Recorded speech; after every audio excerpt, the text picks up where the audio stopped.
welcome to BOMISpirit. This is the weekly intuitive astrology reading for October 10th to October 16th, which is insane that we're already going to be halfway through October. I just gotta say, don't forget to check out everything below. I have the decks that I use, my website, Patreon, Vimeo, all that stuff.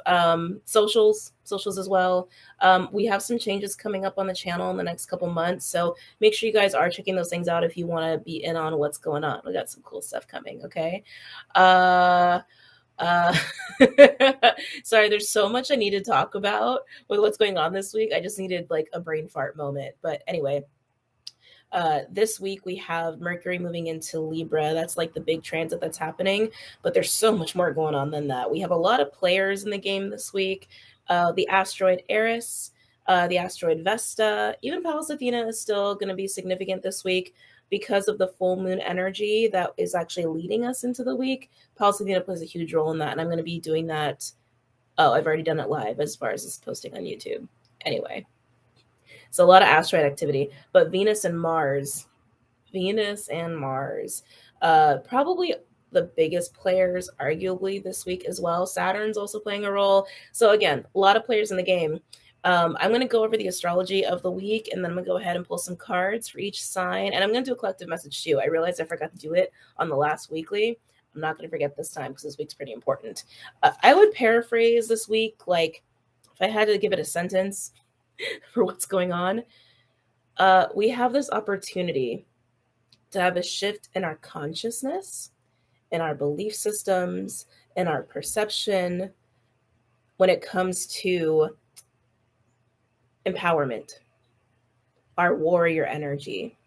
But it's coming from masculine and feminine. It's not just a masculine component of warrior, leader, power.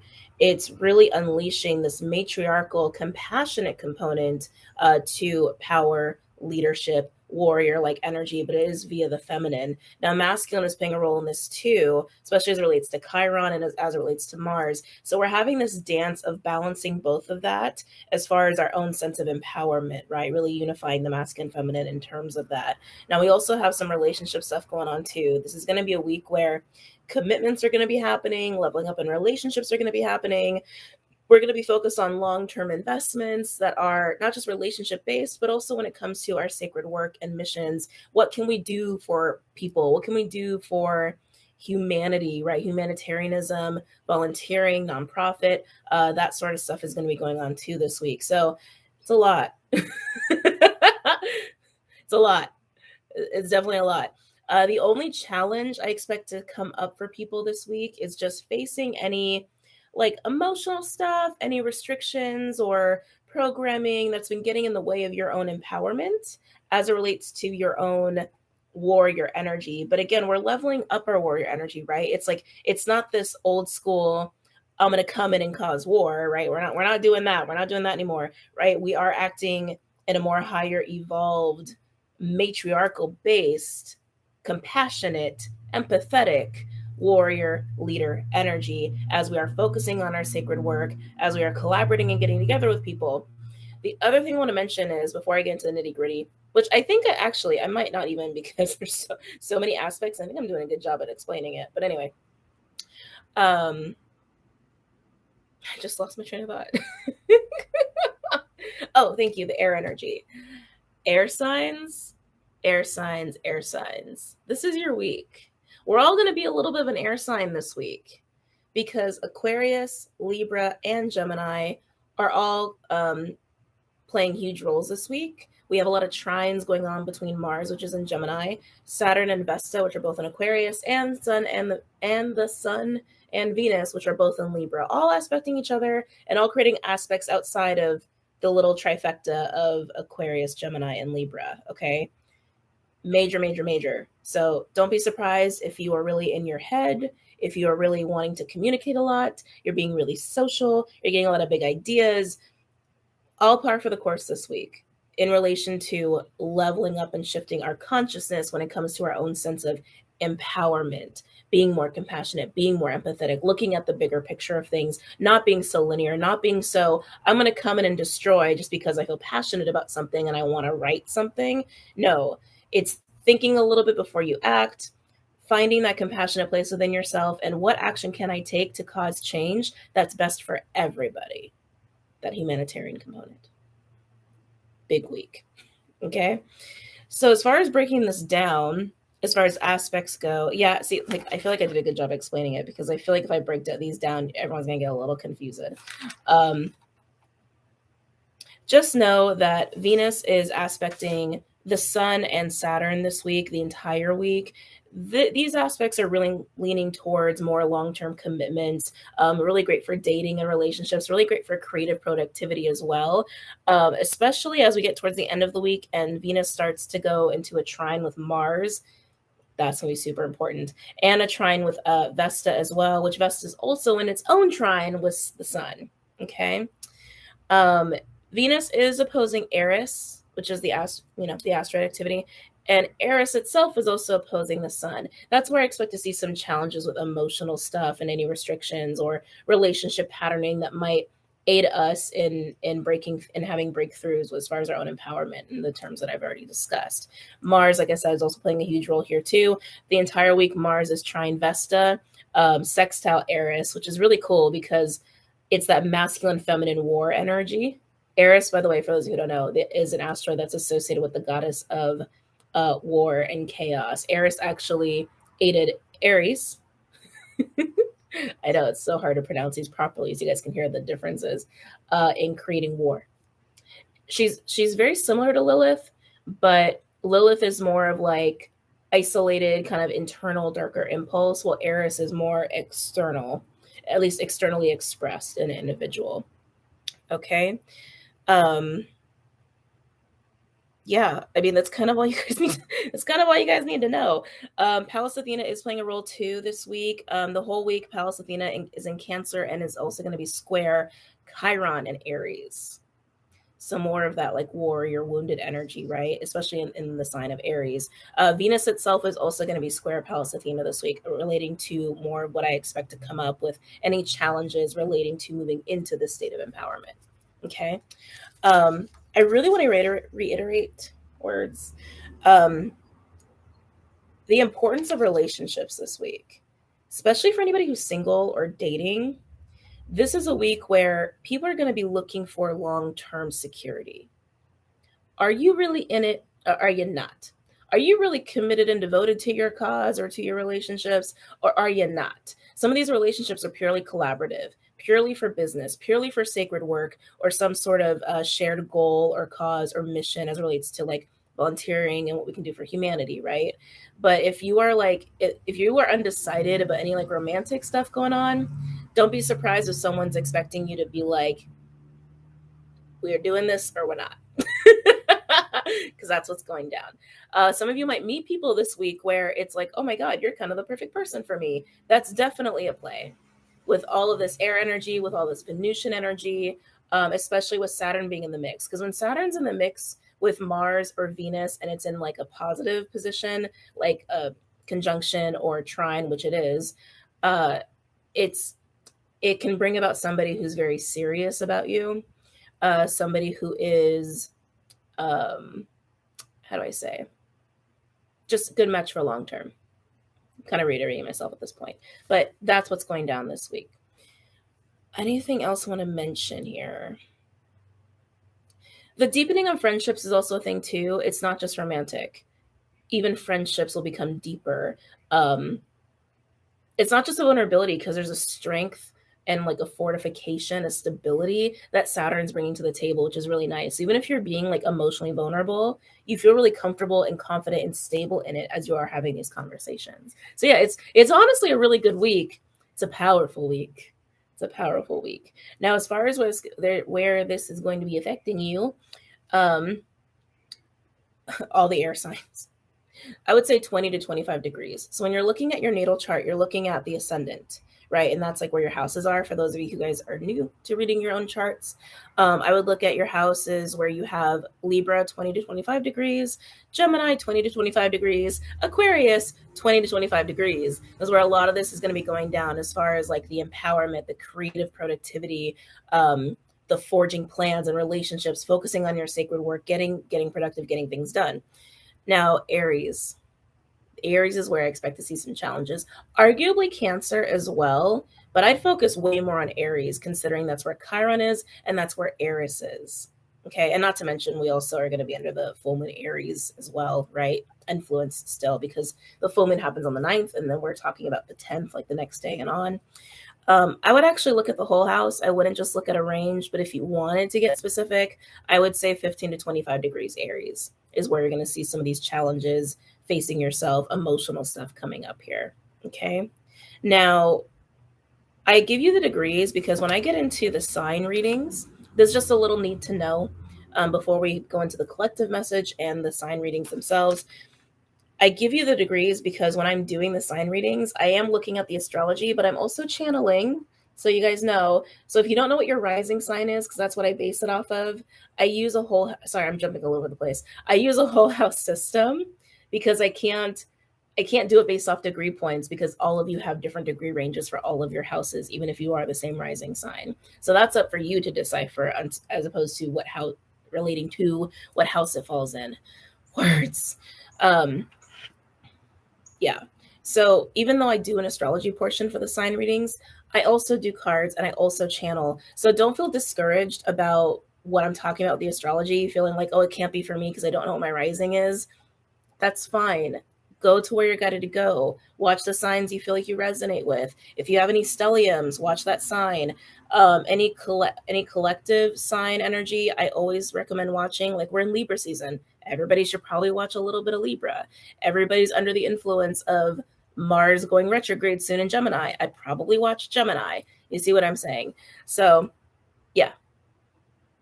Yeah, I think that's all you need to know. All right, so let's move into the collective message.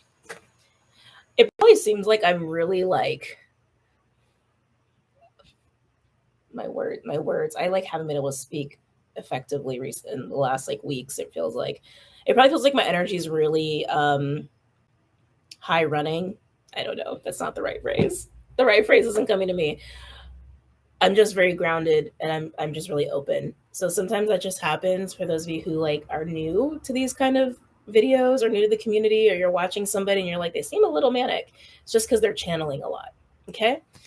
All right, let's get into the collective message. I'm going to take off my little Halloween slippers. I have like little Halloween fuzzy socks that I like to wear during this time of year. Interesting. Immediately, Big Bertha wants to come out. Okay. Big Bertha. I love Big Bertha. This is a combination deck that I have of the Starseed Oracle and Angels and Ancestors deck, for those of you who are just wondering, because I have the decks below if you want them for yourselves. Any messages or insights for the collective for this week?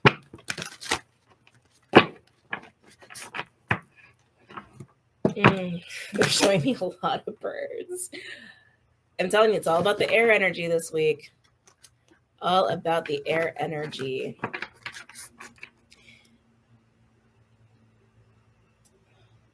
The power in wisdom, the power in discernment, the power in sight, knowledge, information. This is what helps us to feel empowered, not just this week, but also in general. We feel more empowered and more confident when we have a larger bird's eye view of a situation, and we have enough trust in ourselves, enough confidence in ourselves to practice discernment, to rely on our own decision making and what we are actually perceiving and seeing. This is something that's playing a role this week. There's a very like Zen energy about it too, almost like this calm, like overlooking energy of, I'm not going to be emotional about a lot of things that happen to me. I'm just going to be detached and observant and just go with the flow and make decisions in the moment as I need to. Yeah, there's a very removed feeling that I'm getting this week. A lot of big picture thinking, big picture plans, a lot of that. It's going to be really easy to talk about any big issues when it comes to relationships. All of a sudden we're shifting into relationships now. It's going to be really easy this week. It's almost like there's less of a tendency to take things really personal this week too. Like I'm also feeling that. Kind of just laying the truth out on the table and being like, here's where I'm at, here's where you're at. let's meet in the middle. Let's talk about it. Let's do something. Okay. It almost feels a little bit too, it feels very Aquarian. I guess is like what I was about to get at. It feels very Aquarian. But that Venus-Mars dance, the trine between Venus and Mars, which will also be very present in the following week as well, that's still going to bring the emotion. That's still going to bring like the play and the fun and the passion and desire. Don't be surprised if your libido gets really kicked up this week as well. You feel a little extra flirty. You feel like you're getting a lot of attention. Everybody's going to be a little extra charismatic and attractive this week. Okay.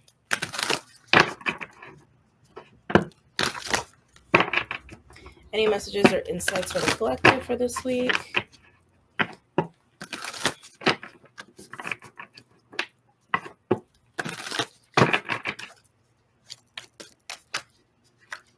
Like there's fun in the air, but like the seriousness is like, I can't get away from the seriousness of things, but there's still fun. Venus is still bringing fun and joy and pleasure seeking, a lot of pleasure seeking, since Venus is also aspecting the sun and they're both in Libra. Any messages or insights for the collective for this week?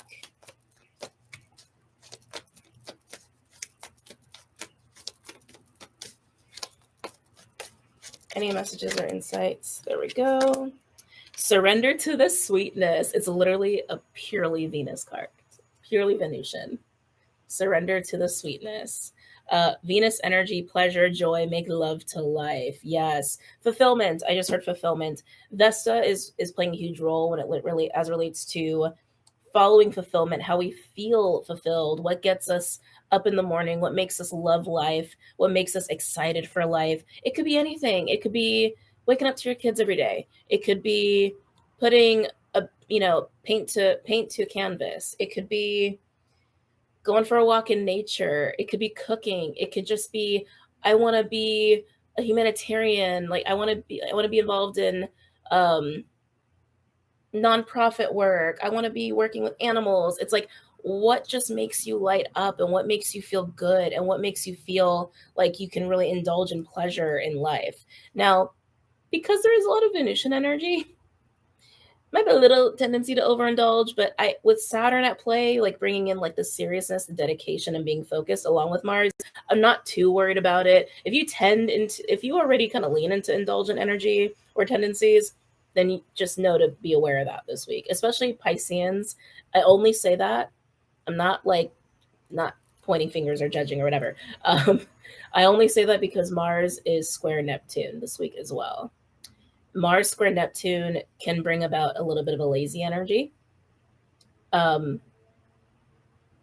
lack of productivity, like low vitality. Also a little bit of kind of like illusionary paranoia energy too. But because of all the other energies going on, I didn't even feel the need to mention it. But Pisces, Neptune is in Pisces. So that might actually affect you more so than any other sign. Okay, so that's why I'm just mentioning Pisces. Anyway, yes, fulfillment. What makes you happy? What makes you feel good? What makes you feel alive? Surrender to it. Surrender to it. Life isn't just about being hard and obstacles. It's also about enjoyment. Okay. I'm definitely feeling relationships. Yeah, I'm feeling dating, sex, romance. I'm totally feeling that too. If there's somebody in your life that makes you feel alive, like your spark is on, your light bulb is on, I would definitely encourage nurturing that relationship, even if it's just a friend, right? Like sometimes friends just inspire us and make us happy and make us laugh. Like that is Venus energy. That is feel good energy. Like nurture those relationships that make you shine brighter. The ones that make you go, meh, don't. Just don't. Whoever lights you up, let them light you up even more. Don't be afraid of it. All of a sudden that just came through. Don't be afraid of that. Some of you, I think, actually have a little anxiety when you are in that energy with somebody. When you realize someone lights you up, makes you happy, brings joy. I'm feeling a little bit of fear. I'm feeling a little bit of anxiety for some of you. That's not all of you, because some of you guys are really embracing it, and I feel that. But there's still a group of you where you got some fears, some insecurities, wounding, if you will. It's like making you a little scared because it's like, oh my God, that's like, it's light. It's love. You can even say it's spirit, it's God. It's like, it's all the same thing, right? It's just pure joy. Sometimes that gets a little scary to be in. Okay. The Knight. This is perfect. This is perfect. There's a warrior card here, but this is actually the compassionate warrior. It's exactly what I've been saying. This is the energy that we are moving into, the consciousness that we are embracing, that we're shifting into. And it's definitely a perception and consciousness that we're elevating and evolving into. The Knight. Be brave and honest. You see the rose, you see the tears. This is warrior, leader, powerful, empowered energy, but he acts from the heart. He acts from spirit. He acts from his emotions, compassion, everything I'm saying. This is actually a really beautiful card that balances that feminine, masculine component when it comes to being a leader or someone in power. Yeah, it's beautiful. I love it. I love it. I love it. I love it. Let it all in. Let it in. I might even read that one to you guys, because I think this is just like, if I had to pick one card for the whole week, this would be it. Yeah, I'm going to read it to you. I'm going to get more cards out first, though.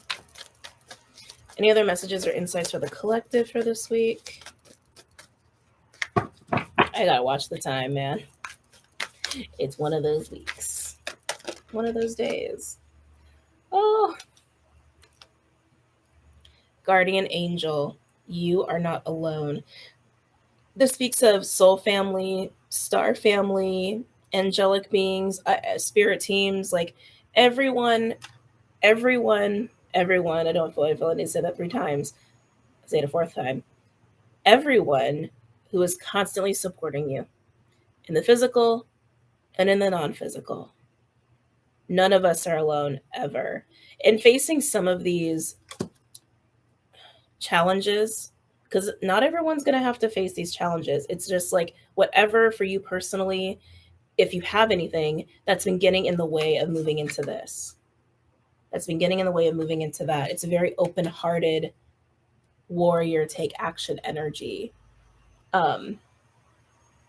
Anything that's been getting in the way of your own empowerment, that's been causing trouble with you embracing that part of you fully and feeling confident in it, feeling like you can handle it. Oh, this is coming up. Feeling like you can handle it, handling the responsibility of it, that you measure up, that I'm getting like fears of failure, judgment. I can't do that. Like I'm getting some self-worth issues. I'm getting all these little things here that some of you might experience. And you might feel really, really alone in it, but you're not. You're not. Relationships, collaboration, community, major part of this week. How we fit into this world in the grand scheme of things in terms of our own humanity, right? How we're all connected. But also, what can I do for others? What can I do with other people for other people? It's all about connection this week. It's about empowerment, compassionate, matriarchal, like leadership warrior energy, and connection. The big 3. That's what's going on this week. Okay. And where do you fit in all of it? What is your role? It's up for you to decide. Okay. Any other messages or insights for the collective for this week?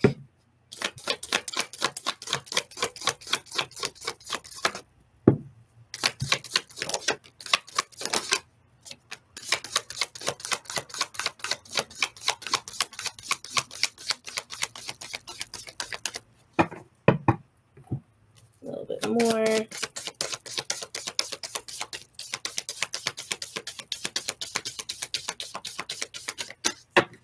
Okay, we have the arrow. Surround yourself with protective energy. I like it. Put a little bit of boundaries, kind of what I was saying before, right? It's like whoever and whatever makes you shine brighter, that's what you want to nurture. Don't nurture anything else this week. Just what makes you shine bright, fills you with confidence, puts you in that place of empowerment, gets you to move past anything that makes you feel like you're alone or that you're not worthy or that you don't measure up. It's like what sparks you. That's all you need to nurture. And anything else you need to keep far away from you. Okay? Keep it far away. Yes. Your life is a canvas. Artist, manifestation, creative accountability. Remember what I was saying? Creative productivity is going to be major this week. Cultivating plans, your personal vision of whatever your sacred work is. It can be anything. It can be anything. And you also need to believe that you're actually capable of doing it. That you're capable. That you're capable of doing it. Okay? It's funny, right? Because Guardian Angel, we have you're not alone. And then the next card is you're not alone. You're not. You don't have to do this by yourself. You don't have to figure it all out on your own. You can ask for help from physical and non-physical support systems in your life, okay? Isolation, physical connection, community. Connection.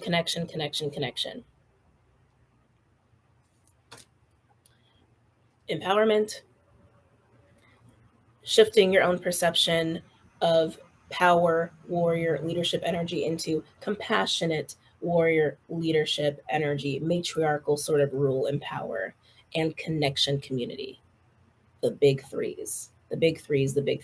And any visions, any sacred work, any dreams that you have that correlate with any of those that you haven't been pursuing because of you've had issues in any of these three, it's time. Okay? It's time. Bring people together. Be a part of a group that supports your overall vision. Okay? Let's see what the the overall energy. Oh, beautiful. The Caesar-Mintaka, seeing potential, bringing unconsciousness to light. Elevation and consciousness, essentially. Elevation, consciousness, enlightenment, clarity, beautiful. Seeing the big picture of things. Caesar-Mintaka is a very feminine energy. It's actually grandmotherly energy. Mintaka is associated with grandmother wisdom, kind of crone-like energy, but it's very soft. It's very beautiful. It's very empowering as well. And I just have to point this out. Underneath that, we have We the Hathors, deep love, mother's milk, birth as a portal. Portal time. Time to elevate, time to shift, time to believe in yourself, time to merge these evolved feminine and masculine warriors within ourselves and leaders within ourselves. Okay? I told you it's a big week. No messing around this week. With the Knight, I'm going to go ahead and read this one to you guys. It just can't stop jumping out at me. Oh, landed right on it. Do the right thing. Even if it isn't the easiest option, stand for what you know to be right and true. The Knight is a knight in shining armor, dedicated to the crown that his sword defends. In this sense, he is a protector of the Holy Grail and therefore of your spiritual growth and expansion. He represents the warrior in you. Whether you are male or female, that energy is within you. His sword and armor show he is courageous and strong. But if you look closely, you will see he has a tear running down his face, showing his willingness to be vulnerable and his love for what he protects. The energy of respect is important right now. You're being encouraged to figure out what is important to you and what you stand for. If you're in a space where there's opposition, you're being guided to follow through with integrity, because even if it seems this will slow your progress, your rewards will be much more abundant. You're being surrounded by a light of bravery to help you. This card also brings justice. If you're longing for justice, please know that the universal energies are working to bring everything back into order, and that you don't need to force anything through with your will. If you have made any mistakes recently, it's important to take ownership of them so you can align yourself with improving the situation. If you're feeling the need to defend your spiritual path at this time, back down and let it protect you. I want to read the last sentence again because I really felt that one. If you're feeling the need to defend your spiritual path at this time, back down and let it protect you. Beautiful. You know what? Okay, let's go ahead and get into the sign readings, okay? So as always, we're going to start with Aries. We're going to do astrology first and then channeling and pulling cards, okay? All right, so Aries. I'm going to try to timestamp this, but you know what? I always have to readjust it anyway, but let's give it a go. Okay, Aries. So like I was mentioning before, we want to look at all the air signs and we want to look at the sign of Aries, which is your first house, is where we're going to see some challenges for you. Obviously, the air signs will be hitting your 3rd, 7th, and 11th houses. So let me just tap into this for a minute. You're seeing yourself in a whole new way. You're really seeing yourself in a whole new way. Some of you, it's very emotional. I'm almost like, I'm like having trouble breathing. All of a sudden, I'm like, panic attack. Some of you, it's very emotional, but it's so empowering. Definitely feels like a Phoenix rising moment for you, Aries. Yeah, it feels like a Phoenix rising. Some of you guys have been working on your feminine stuff. I'm feeling a lot of motherly wounds. So you guys have really, really, really been working a lot on that and how it has affected your identity or how even your relationship with the feminine. But realizing that feminine is not just soft. This is also part of the shift in consciousness for the collect consciousness. Am I from Minnesota? I don't know, so that just came through. Feminine energy is not just soft. It's not. Power isn't always soft. You are looking at feminine power in a whole new way. The power of compassion when it comes to being confident and also being serious. This is also something that like is just coming up just as a societal thing, and also something that for me personally, I like find very annoying. This programming for females that like we need to be like happy and giddy and all of that. Like if we're being serious, we're being a bitch.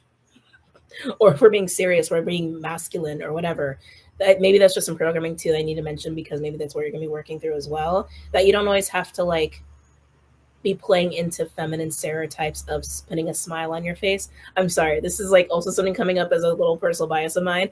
I hate when someone like is, I'm out in public at a grocery store or something, and they're like, you should smile. It's like, I'm neutral right now. Oh, it's like such a weird thing, but we have that predisposition on for females, right? But anyway, coming up, because it's probably coming up for you or people around you. But shifting into the air signs, you got a lot of ideas, Aries. I like it. I like it. Yeah, you have a lot of ideas coming up here. Especially because Mercury is also shifting into Libra this week, and it actually is aspecting Jupiter in the beginning of the week while it's in that last degree of Virgo. So let me paraphrase that. Mercury is sitting at Virgo 29 degrees when we hit the 10th, and then it shifts into 0 degrees Libra. While it's doing that, it's still aspecting Jupiter. Jupiter is sitting at Aries about 1 degrees, I think, retrograde around that time. It doesn't shift into Pisces until, I believe, the next couple of weeks.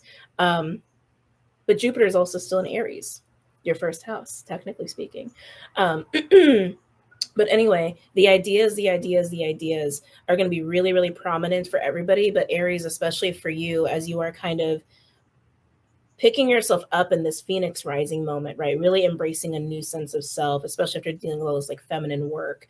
But I love it so much because I think some of your ideas are really going to be geared towards helping people, how you can work with people, how you can collaborate. Some of you have really been working on this last few months and like reflecting and realizing that you've needed to shift the way you communicate, the way you lead, the way you assert yourself so that you can actually improve collaborations. And so people don't feel, how do I say this?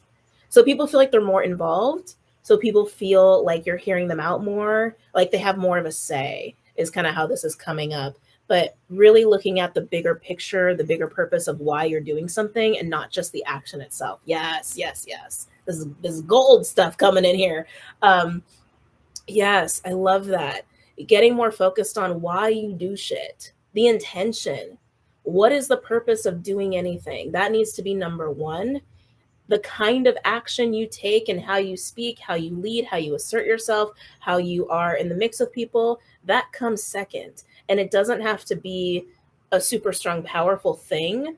You can actually be more feminine in it, right? You can be a little bit more receptive while still being confident and serious and letting people be more active in everything that's going on. Oh, I love it, Aries. I love it. I wouldn't be surprised, Aries, if you do have some stuff coming up as it relates to romantic relationships, bonded relationships, like people you have businesses with or contracts, if you will, even soul contracts. Especially for those of you who are already like married or have business partners. Some of you will be meeting people that could potentially fill this role. Okay. I feel a lot of good stuff there. I feel more fun. I feel more easiness as opposed to what you've experienced in recent past. Wow. Okay, Aries. Let's pull some cards for Aries. Ooh, Light Seers Tarot. Okie dokie.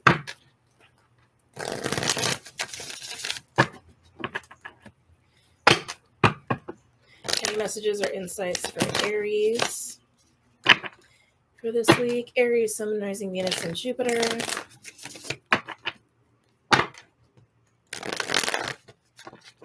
For Aries, Sun, Rising, Venus, and Jupiter.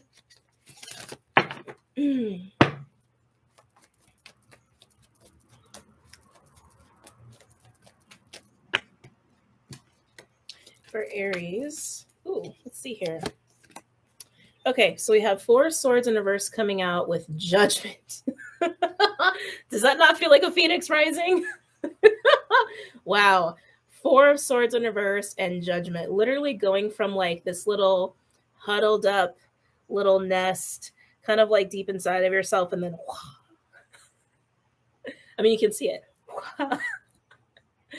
Wow, Aries. Yep, Phoenix rising.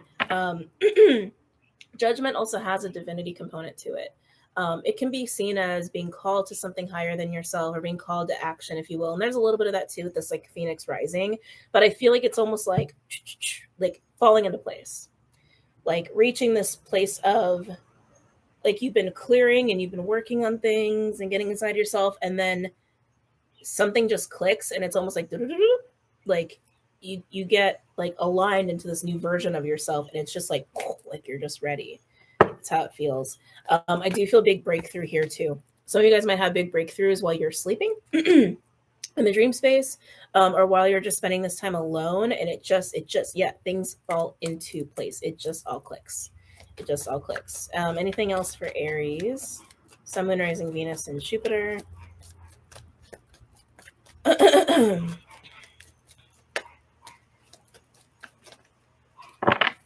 Anything else for Aries? Sun, Moon, Rising, Venus, and Jupiter. The dog is going nuts.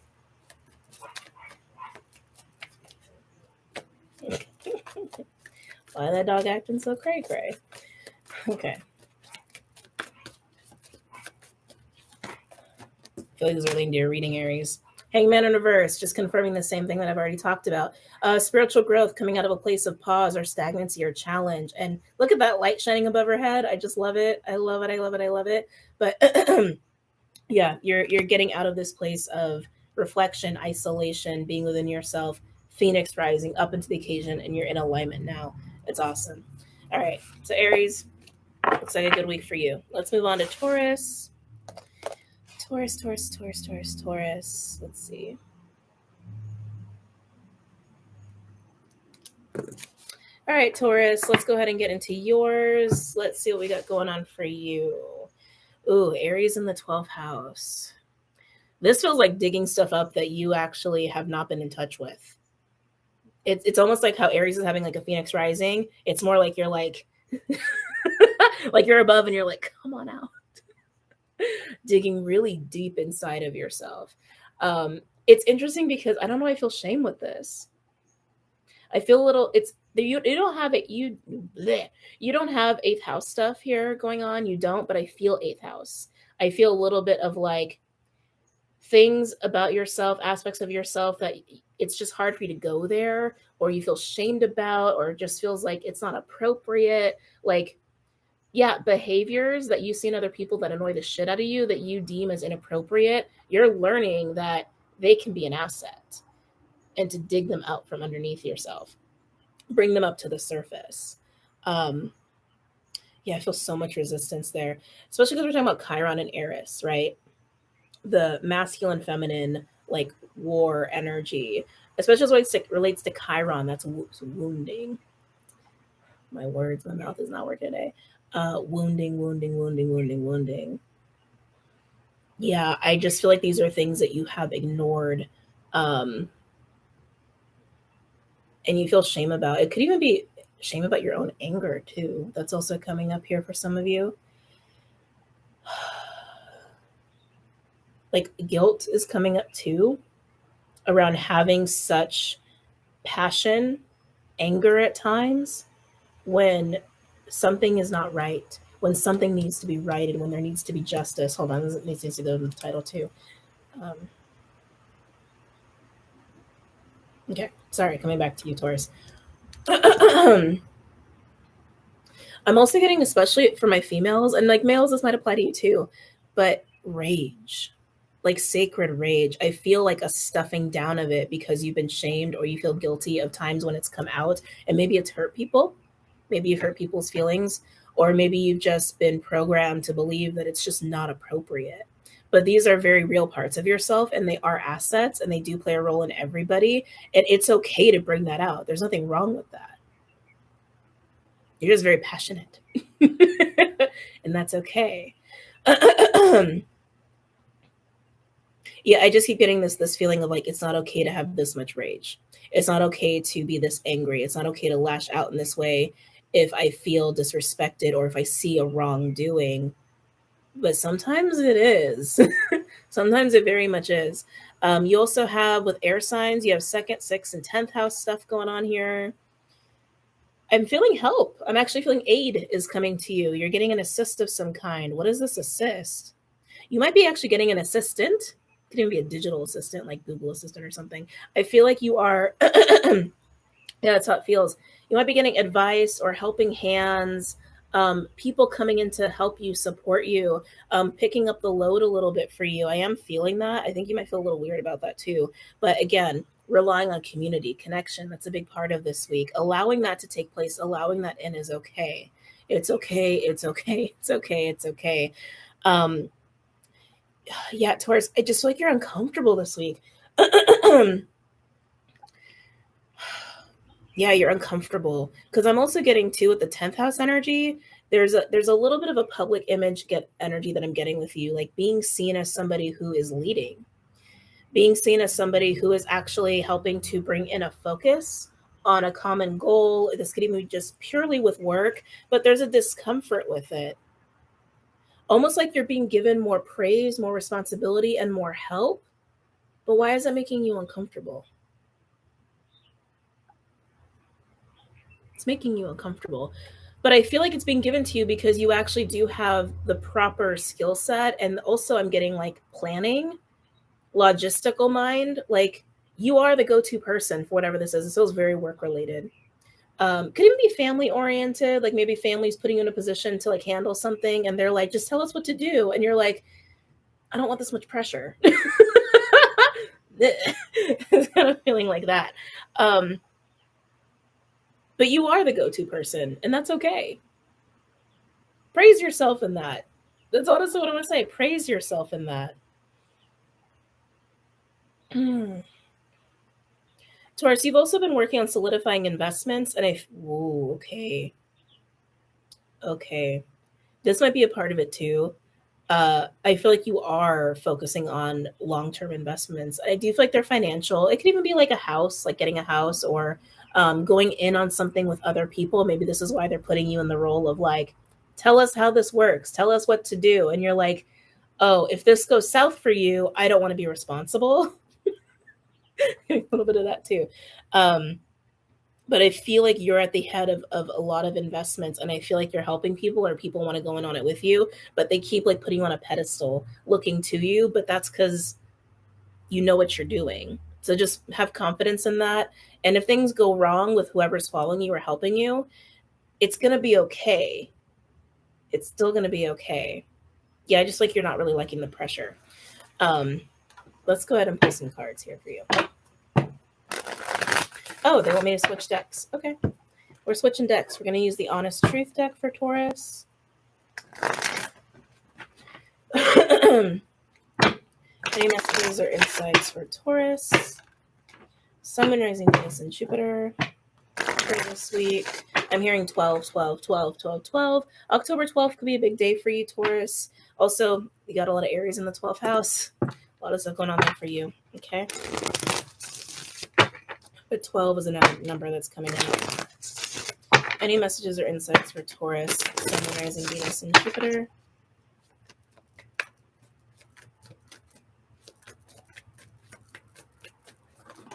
Let's see here.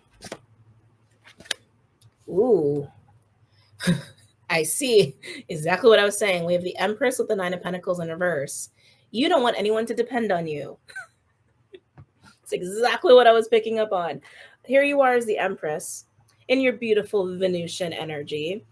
This is such a Venus week too. So like Taurus and Libras, you're probably going to be really impacted this week. But anyway, here you are as an Empress, but here you have the Nine of Pentacles in reverse. Definitely getting this feeling of, I don't want anyone to depend on me and I don't want to depend on anybody. Getting a strong, like, I want to have my independence, and having people help you or having people in the mix or having people looking up to you or seeking your guidance or leadership. You're like, it's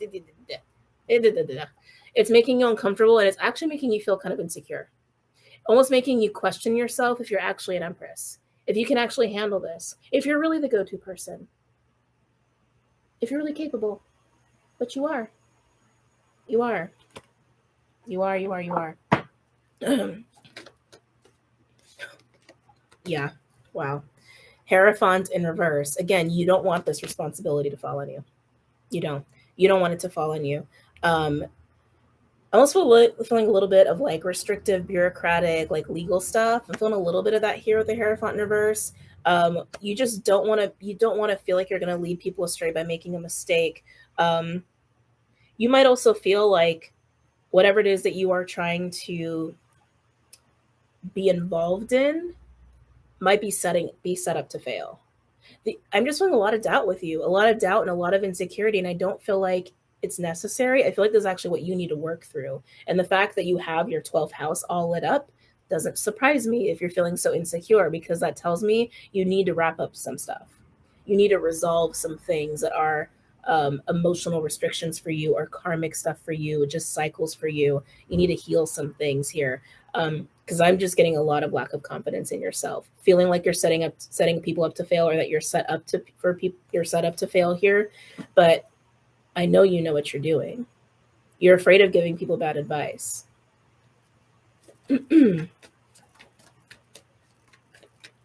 Some of you are even considering doing different kinds of investments because what you've been involved in, you might start to realize is actually shaky. So if that's the case and you're like, no, I know this isn't good, I know I need to do something else, or I needed to tell people different things now, then that's okay. Make that shift, but have the confidence in making that shift. Any messages or insights from a Taurus? Ooh, look at you, Taurus. The Taurus card comes out with the King of Pentacles. You got this. You're the Empress and King of Pentacles, Taurus. Like, you know what you're doing. You are responsible. You have integrity. You can manage. You can lead. You're big daddy. Okay? You're big daddy or big mama in the situation. You got this. You have a mastery about whatever this is. Okay? For some of you where this is about a romantic relationship, I'd be surprised if it's about that. But if it is about that, you're not wanting responsibility. You're not wanting this responsibility and obligation to other people because you're worried about what the long-term consequences will be, or even like reputation for you or how you'll be seen. Again, the responsibility and consequences, that's what you're worried about. But yeah, if this is a long-term relationship, you're kind of feeling like you want out because you just don't want to have obligation, responsibility to someone else and the consequences of that. Let's keep going.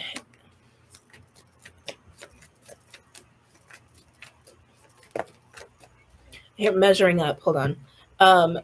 Some of you where this is potentially a romantic relationship or even a business relationship, I'm feeling a little bit like, again, this pedestal feeling, like someone's being put on a pedestal. Sorry, my left eye's itchy as fuck talking about this. Okay, so that means something. My eye is like itching, like insanely talking about this, Taurus. Right, can I scratch my eyeball out? Where there's a King of Pentacles and there's an Empress. Careful with that. Whether you're the King or the Empress, whoever you are in the situation, the King is definitely looking up to the Empress a little bit, and there's a big question of, ooh, can I do this? If I go in on this, I gotta level up to Emperor. I gotta match the Empress. Can I do it? Can I do it? Can I do it? Magician. I think you can do it. This is what I'm saying, Taurus. No matter what the situation is for you in your life, whether this is work or family, or you're leading people, or people putting you on a pedestal. You're realizing what you've been involved in doesn't work and will fail. You need to switch it. Whatever it is, your big daddy, your big mama, and you have the skill set to handle this appropriately. Just believe in yourself. And if this is about reaching up to a next level of standard to match a partnership, you are capable of doing it. It's totally up to you. Okay? Some of you are a King of Pentacles and an Empress is leading you into an opportunity. Deal with your insecurities, all right? Because you're capable. See what else wants to come out for you.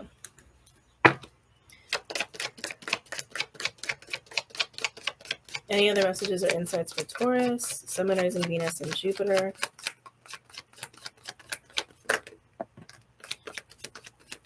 So I'm getting something else, and I think this is like very small group of you, and maybe even just people in your energy field, because I'm channeling right now. And I think this applies more so to people who are having this like Empress, King of Pentacles dynamic, especially if it's business, where it's like, oh, I need to match the Empress. The Empress is kind of leading here. Like I need to get on the same level to deal with this partnership or collaboration. For some of you, I'm also feeling like this King of Pentacles is even questioning the people in their life because of it. Like, oh, this person's up here. They're leading me to a higher standard. And it's like, as the King of Pentacles is trying to do this, it's like, now it's a question of everyone who's been down here in their life, who's been in that frequency. It's like, oh, do I not match them anymore?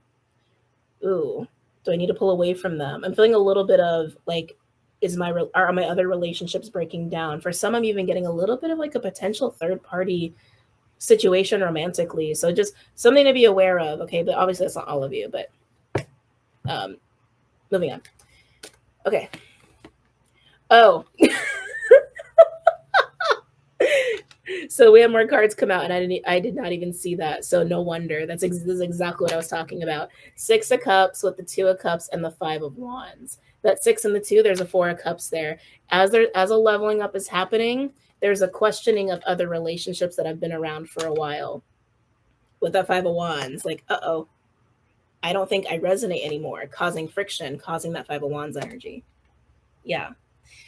And so much going on here for you, Taurus. Taurus, again, for some of you where you have this Empress, King of Pentacles dynamic, I can feel you want to level up. I can feel you want to be the Emperor to the Empress. Whether this is business or friendship or romance, whatever it is. But some of you have had a little bit of fight and restriction there, a little bit. Almost like some of you have like fought your feelings about this person. This is definitely more for the romantic boat. Like you fought your feelings for this Empress because of what it would mean if you leveled up. Oh, Taurus. On the bottom, Hangman in reverse. Leveling up. Taurus, you're leveling up here. You're leveling up, or you are finally embracing that you are the master that you are in whatever people want to follow you in. So just accept it. Just accept it. You're leveling up, and the changes that come of that, just accept it. Your life will be easier for it. All right, moving on to Gemini. Hi, Gemmy Gems. My Geminis, beautiful Geminis. I love Gemini. I just love like Gemini and brains. I do. It's like, I love how your brains work. I love like how you guys communicate. It's like, I like just watching you guys kind of just like tizzy, like spin in your mind. Anyway, moving on. Gems. So we got some 11th house energy with Chiron and Aries. This is about fitting in. We've talked about this in the last like month or so, it feels like. Yeah, we've talked about this. How you fit into a group, because you are the chameleon. It's the gift and burden of being a Gemini. Every gift has a little bit of a burden to it, no matter what your gift is. And it's just that the cost of the gift is really what it is, which isn't a bad thing, right? To be a chameleon is beautiful. You can connect to everybody and relate to everybody. But you're not going to have like the group of people that are like a bunch of chameleons with chameleons. Like that doesn't work that way. You're just all going to be shifting constantly. And like, you know what I mean? So you tend to feel like you're mirroring people all the time. because that's your gift. But then it calls into question of like, who gets me, right? And what role do I play in things? How do I assert myself if I'm really just supposed to be making people comfortable or getting people to be more vulnerable and open so that people can do what they need to do, right? It's a tough place to be in, but this is your gift. This is where your power comes from. So facing anything in relation to that is really important this week. Now we have some first and fifth and ninth house stuff.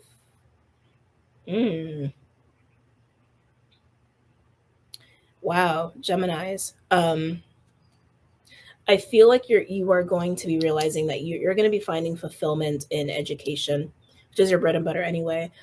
Educating people, higher education. I'm getting more like philosophy, maybe even spirituality. So you guys will be deepening your spiritual path. Some of you might actually catalyze other people into embracing a spiritual path.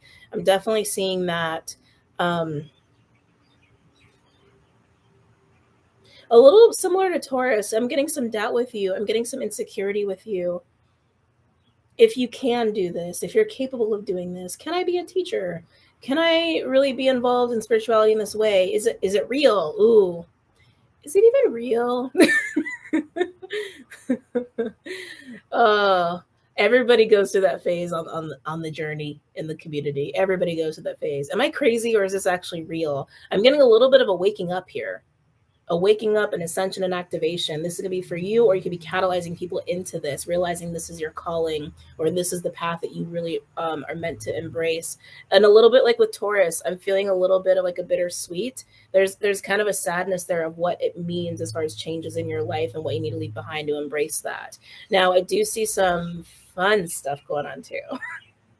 So indulge, have fun. Definitely getting some strong dating, flirting energy. I'm definitely getting some strong sexual energy. Very, very strong. A lot of attraction going on. Geminis, you're flirts anyway. People fall in love with you anyway because you're fun and you're lighthearted and you make everybody feel good and comfortable. Because you can always connect to everybody. That's your gift. But yeah, strong attraction, almost borderline lusty, but it's more playful than that. It's not like so devilish. If any of you are in like committed relationships, tread lightly because there could be potential for affairs going on here, Gemini. Remembering, there's also going to be people in your mind coming up here, Gemini, and vice versa. You might be on people's minds too, where it's like remembering like just beautiful moments where you or these people felt alive. Yeah. Felt like, oh, that was so fun. I felt so light and joyful. They made me feel so good. Might be getting a lot of calls this week, Gemini. Might be getting a lot of DMs and texts. Gemini, do you remember when? That was really nice. Can we do that again sometime soon? Which pay attention though, because the people that make you feel alive like that, you want to nurture that. That might bring up some old shit for you. So, as that for those in that boat, deal with it. But I'm feeling more so people are going to be hitting up Gemini. But Gemini, if people stand out for you, that's a big deal. Let's go there with Gemini. Gemini, sometimes you guys can be a little shadowy and a little fickle. You guys can get bored sometimes with people because you are the chameleon. And it's like you can kind of connect and just transform into connecting with anybody, right? But people who capture your attention, people who spark you, those are rare birds. Those are gems of the gems of Geminis. Pay attention to those people, okay? As they come up in your mind. Oh, let's go ahead and pull some cards. I wouldn't be shocked if you guys get a romantic read for this week. We're going to go with traditional for you. I'm going to go with Rider-Waite.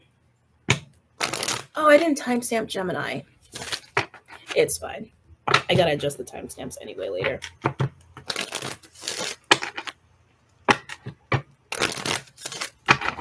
Any messages or insights for Gemini, Sun, Moon, Rising, Venus, and Jupiter for this week?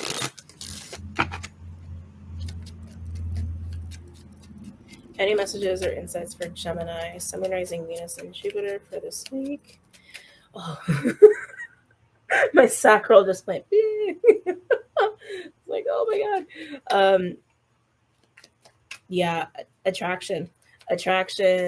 Someone's turned on, sexual energy, chemistry, butterflies. It's butterflies. It's butterflies. So we have Queen of Pentacles with the Hermit in reverse. Getting a couple of things here, Geminis. Queen of Pentacles is grounded, and I do feel a focus on like your physical life, like materials, money, work, that sort of thing. You've been spending a lot of time fixating on this stuff, worrying about this stuff. I think it's time to take a break from it. Okay. Time to take a break from it. Yeah, it's like time to shift gears, time to shift elements. I feel like you're actually going to be shifting into like water, fire, as opposed to earth. I feel like you have enough dialed in, is what I want to say. You have enough of this dialed in. Some of you might even have some breakthroughs in the beginning of the week that puts your mind at ease and like, okay, no, I got this. This is all going to work out. It's going to be fine. And then I feel like you shift into fiery water energy. Any messages or insights for my Geminis? I feel like long-term kind of financial question marks that are not going to be as prominent this week. Any other messages or insights for my Geminis? Sun, Moon, Rising, Venus, and Jupiter. Let's see here. Yeah, beautiful. We have the Eight of Wands and the Star in reverse. Your worries are being soothed. Eight of Wands can be dating. Just saying. Can be like texting and stuff. And it does. It feels like conversations, but it's like texting. It's going out and meeting people. Like I'm feeling that really strongly with this Eight of Wands. Normally, Eight of Wands is also just like an unstoppable go, go, go energy. And it can be that for you too. But this Eight of Wands is soothing your worries, your anxieties, your fears, your lack of trust and faith. Anything that's been making you feel kind of ungrounded in recent past, it's being soothed over. And again, the people that come to your mind that are like, oh, yeah, they were amazing. Oh, yeah, they made me feel so good. Call them, text them, hit them up, whatever. It's going to make you feel more grounded. It's going to make you feel lighter, okay? Geminis are going to be shining bright this week. Any other messages or insights for my Geminis? Support. I'm hearing support. Yeah, don't hesitate to reach out to people. I think you're going to be surprised at how supportive people want to be of you, especially with this like attractive, magnetic, bright, charismatic energy that you have going on this week. You already have it, but it's just extra strong this week. People are going to want to help you out. People want to come in and like make you feel better, hear you out. Everyone wants to be around Gemini this week. It's just how it's coming across. Everyone wants to be around Gemini. Any other messages or insights from my Geminis for this week? Magician. Yes. Alchemy, transmutation. You got all the tools to make some magic happen. Manifestation. Again, any like financial, material worries you've been having, you got your answers. You got your answers, and you have the support from people that's needed to put you in a state of feeling confident and like, I can handle this. I can do this. It's funny. I said shifting into water, fire. You've been in earth. And with the star card, you have a little bit of air energy, and that's bringing all the elements together, right?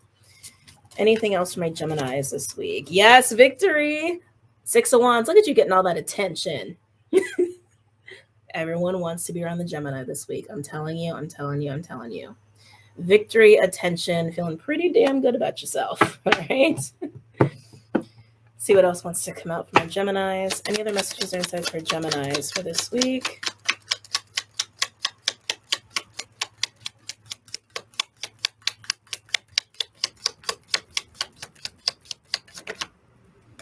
Oh, yes. Six of Wands and the Ten of Pentacles. Look at you heading towards long-term security, health, family, wealth, all the above. You're fine. You're golden. You have the breakthroughs you need. You have the clarity you need. You have the groundedness you need. And your worries, anxieties are dissipating. You're feeling lighter, especially if you allow these people who brighten you up to come in and support you. Okay. Any other messages or insights? What is this? Sorry, the way this landed. So here you are, being victorious, getting all this attention, and this fell on top of the Six of Wands, the Five of Wands, which means what? There's an Ace of Wands there. Five of Wands can be strife, but it's also competition. People are going to be fighting for your attention. Why? Because they desire you. Ace of Wands. Telling you. I'm so telling you. Strap yourself in, Gemini. Make sure your phones are charged. Notifications are on. And just watch people flock to the Gemini. And if you have been in a competition with other people or struggling against other people, you're standing out. You're standing out this week. People are going to notice you. Some of you are actually recouping loss too. That's what I'm getting as well. Overall, we have the Page of Swords in reverse, which is interesting. With the Emperor, I feel like it's someone who's watching you. With the Hanged Man in reverse. Whoa. With the Death card, I just got to keep going because there's big messages here. And the King of Pentacles. Gemini, I got to be honest. People are watching you. At least someone is watching you. Page of Swords in reverse doesn't usually indicate that. Usually it's upright. I feel like people are trying to not be so captivated by you. Almost trying to hide the fact they've been watching you or keeping an eye on you, keeping tabs on you. With the Emperor, Hangman in reverse, Death card, and the King of Pentacles, there's a big realization here of a shift that you're going through. And did you notice they're the king and you are coming out as a queen? So there's a true pair situation going on here too. Yeah, Geminis, you're focused on you. You're focused on your mission. You're focused on your stability. That's what you're focused on. Other people can't stop noticing you. You're going to have romantic stuff coming up this week. You're going to have business opportunities coming up this week. And I'm telling you, an Emperor has their eyeballs on you, whoever they are. All right. And they see your shift. They see this change and all the attention you're getting. And they're like, holy shit. Looking at the Gemini. Holy crap. This person, whoever they are, I feel like they want to come in here as a King of Pentacles because underneath that we have the 9. We have the 9 of Pentacles with the 9 of Swords. They're worried. What are they worried about? That they lost you to some other competition with that 2 of Cups in reverse. They see your independence. They see your confidence, your security, the attention you're getting. You're winning in life. They see it and they're really freaking worried with the 2 of Cups in reverse here. I don't know who this is, Gemini, but it's going to be a week for my Gemmy Gems. Even underneath the 2 of Cups in reverse, we got the King of Cups. The emotion they have for you. And look, with the Knight of Swords in reverse, Jesus Christ, and the Empress in reverse, all this emotion they have for you and they don't know what to do. They kind of already feel like they can't come in and say something now, like it's too late to say something because of all this attention you're getting. They know that they're going to be competing for your attention with other people.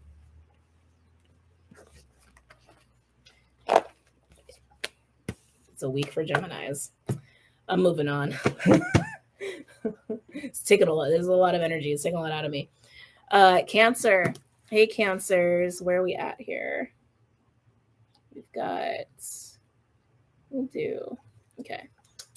All right, Cancers. Let's break this down here. So you got your 10th house all lit up with Aries. Cancer, Cancer, Cancer, Cancer, Cancer. The fire, the masculine energy, the responsibility. Responsibility and discipline seems to be coming up here a lot for you. How to find your fire, how to find your drive. This is something that you've been kind of dealing with, like combating your own procrastination. You can do it. You can do it. You're capable. You're 10th house Aries. You're meant to be a leader. Okay. In whatever context you are a leader, doesn't really matter. That's individual, but you're very capable of that. All right. And you need to find a way to muster it up, to get in touch with it and integrate it and be able to call upon it whenever you need to, because it's important. It's really important. I feel like you've also been dealing with vices and addictions. It's also going to help you with that as well, to be more responsible, be more disciplined with yourself. Okay. Now, 12th house. 12th house, 8th house, and 4th house. Cancers. The people who get you. The people that you feel really safe around. The people that you feel like can hold space for you, can hold you, can see you for all that you are. That's something that is really important to you, has been important to you, and maybe has also eluded you in your life. That's what's being highlighted for you right now. how to feel emotionally secure and at home with a tribe, with a community. Remember, connection, community is a big part of this week. I'm feeling really sad. Honestly, I'm feeling kind of sad about this. You've probably been dealing with some family issues as well. Any familial relationships that have been rocky, you've probably been doing a lot of balancing and also healing and self-reflecting and trying to identify who in your life really fits the bill of you are home to me. You make me feel like I'm at home. Who fits that? Does anybody fit that? Does anybody fit that?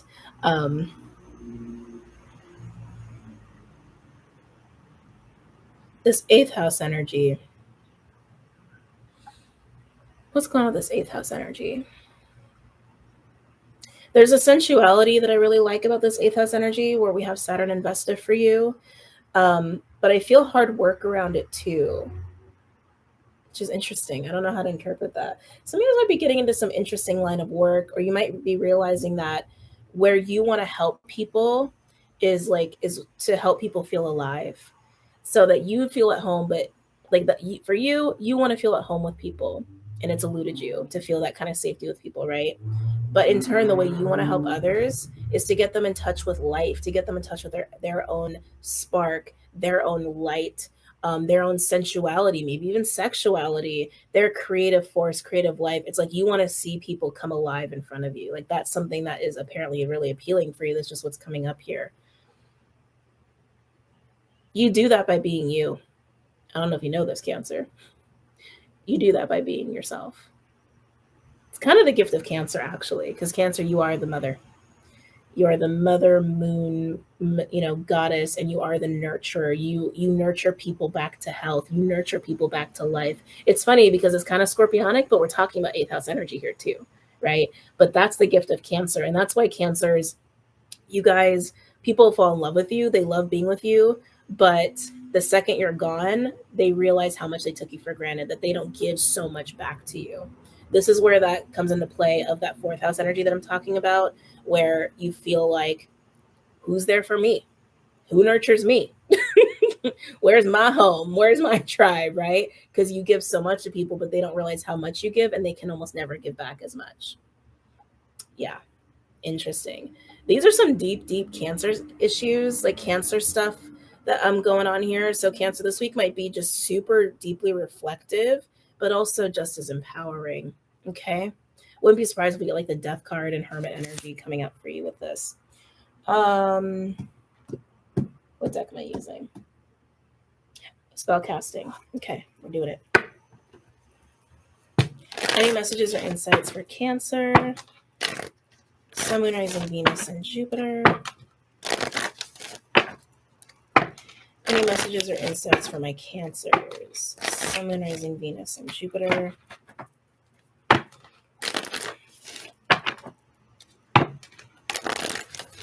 My Cancers. Let's see, we got one card out here. Geez, everybody's getting the freaking Five of Wands. So we got Five of Wands. I feel frustration with you.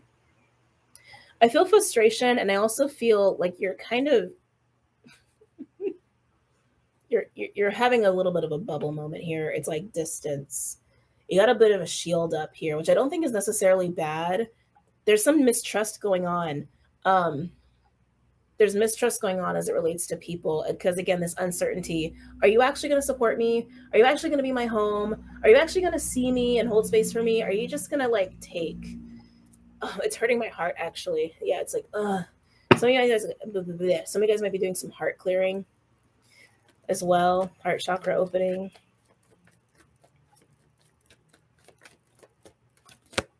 Wow. Yeah, Five of Wands and the Seven of Wands in reverse. You kind of don't want to be dealing with people right now. It's,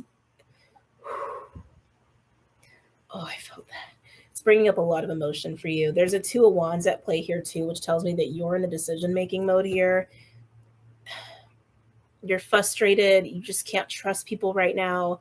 You're really not wanting to get close to the action is almost what I want to say as it relates to people with that Seven of Wands in reverse. You really just feel not safe around people. You feel really unsafe around people here. And you're realizing how much that's been a thing for you. Oh, Cancer. Yeah, I feel like right here on my sternum, right here.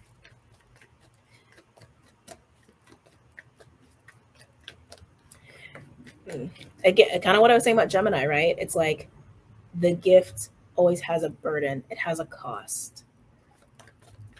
You've just got that healing yummy juice. Oh, the Tower. Wow. Wow. Then we have the Tower with the Ace of Wands. You have some sort of catalytic break here. Ace of Wands of the Tower could also be sexual energy or actual like sex act. So keep in mind that could be at play here too. Thank you. They're confirming you are experiencing attraction and chemistry with somebody, or maybe even many people, or people are really attracted to you, and you're just like, oh shit, back it up. You're like, kind of like Gemini. Gemini's getting a lot of attention. You might be getting a lot of attention too, Cancers, because people are seeing your light and your yumminess, and they're like, gimme, gimme, gimme. I want that. I want that. I want that. And you're like, I don't trust any of that. Hence the Tower with the Ace of Wands. But this feels like something like a abrupt shift, like literally like a climax, like abrupt, fast, a lot of energy with this Tower and the Ace of Wands. I feel like more than anything, something breaks up with inside of you, like a rocket.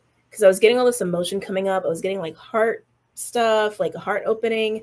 I mean, this is Ace of Wands, though. This is your fire, right? This is passion. This is desire. Something breaks inside of you. Not like you're breaking, but like breaks through up and out. If you've been having any trouble recently with like opening your chakras or feeling open, like almost like your chakras are constipated, consider this like a chakra enema, okay? That's how this feels to me, like open. For those of you who are having any competition as far as romantic interest or any just interest in you in general, could be like other offers. This resistance brings up so much emotion that you do have a breakthrough, but also you realize exactly what offer to take, exactly what person does resonate with your own fire and your own passion and your own light. Oh, geez, big week, big week, big week. Any other messages or insights for Cancers for the week? Yeah, you are in decision-making mode here with the Two of Swords. You already have this Two of Wands energy going on. Now you have the Two of Swords. I love the wolf. The wolf is really standing out to me for you. You might have a connection with wolves, Cancer.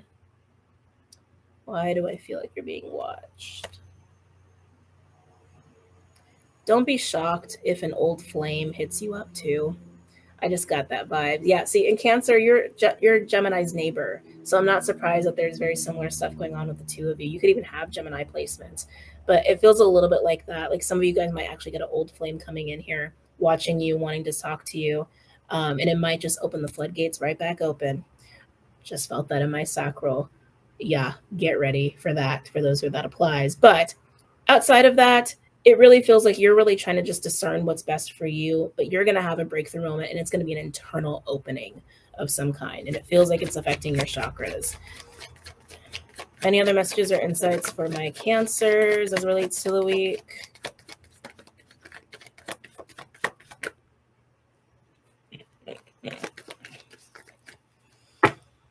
Cancer. Wow. Six of Wands and the Knight of Wands. That's a lot of attention. That's a lot of fire. That's a lot of passion. The Knight of Wands feels like straight up passion to me.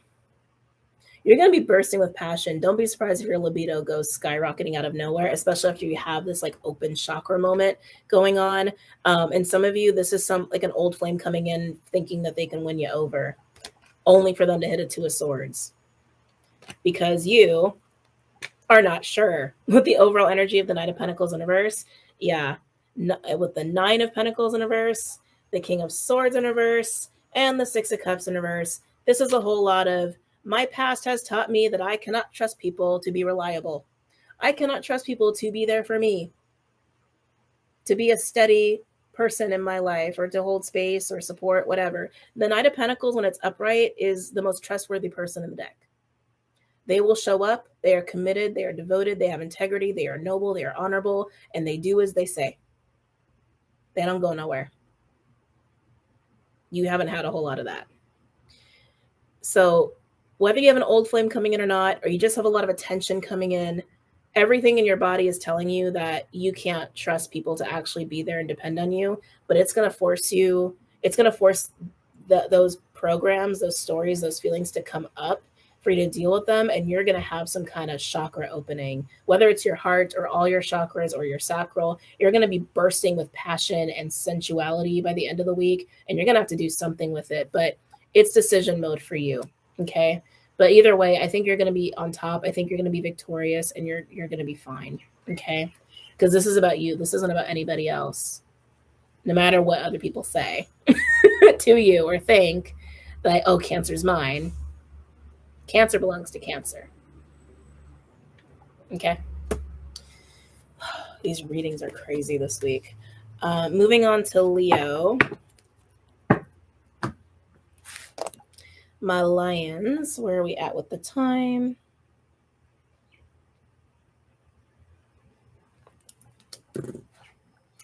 Leo, alrighty. So what do we have here? So we got some ninth house. Feeling a lack of faith there. We have 11th, 3rd, and 7th as well. Let me sit with this ninth house energy, though. Feeling a few things. I feel like you are frustrated by rules, obligations, expectations, feeling strong hierophant. It could be doing the Taurus, kind of Taurus in your chart. Yeah, it's like traditional rules, expectations, obligations, especially if you are like really obligated to something, you're kind of over it. You want it to be different. I feel like you have felt disempowered in recent past by obligations, societal expectations, tradition, contracts you've been involved in. I keep getting hierophant. So thinking around like context of hierophant, right? Everything I've been saying. You feel like it's been restricting you. It's been disempowering you, and you're ready to break away from it, man. You're ready to break up and out. You might even have a shift in your belief systems coming up as part of this process, moving you in a state of empowerment. I also feel a big consciousness shift with you, Leo. I just heard rising. Could also be retained to other Leos, but that was very specific. Could also be a Phoenix rising energy, but big consciousness shift. It's hard for you, though. There's a little bit of shock. I don't know why this is coming in. Feel a little bit like the breath is taken out of you. This could be like a tower moment that's happening. Yeah, thank you. They're confirming. It's a tower moment. So some kind of external event happening, causing change, or some kind of breakthrough and realization you're having takes the wind out of you. And you're like, oh, shit. Like you're hit with a truth bomb, a reality check of the needed shifts and changes regarding your perception around like belief systems and traditional institutions and contracts, obligations, societal expectations, all of that stuff. There's a big truth bomb happening here, and it's shocking you. I don't know why it's shocking you, but it's shocking you. I feel like it's also opening your mind, though, helping with this elevation of your consciousness. You're changing. You're changing. And I think you're just having a realization of how much you're changing. Okay. Wow. It's kind of intense. Now we have 11th, 3rd, and 7th house for my lions. Active participant is what I just heard. Active participant, active participant, active participant.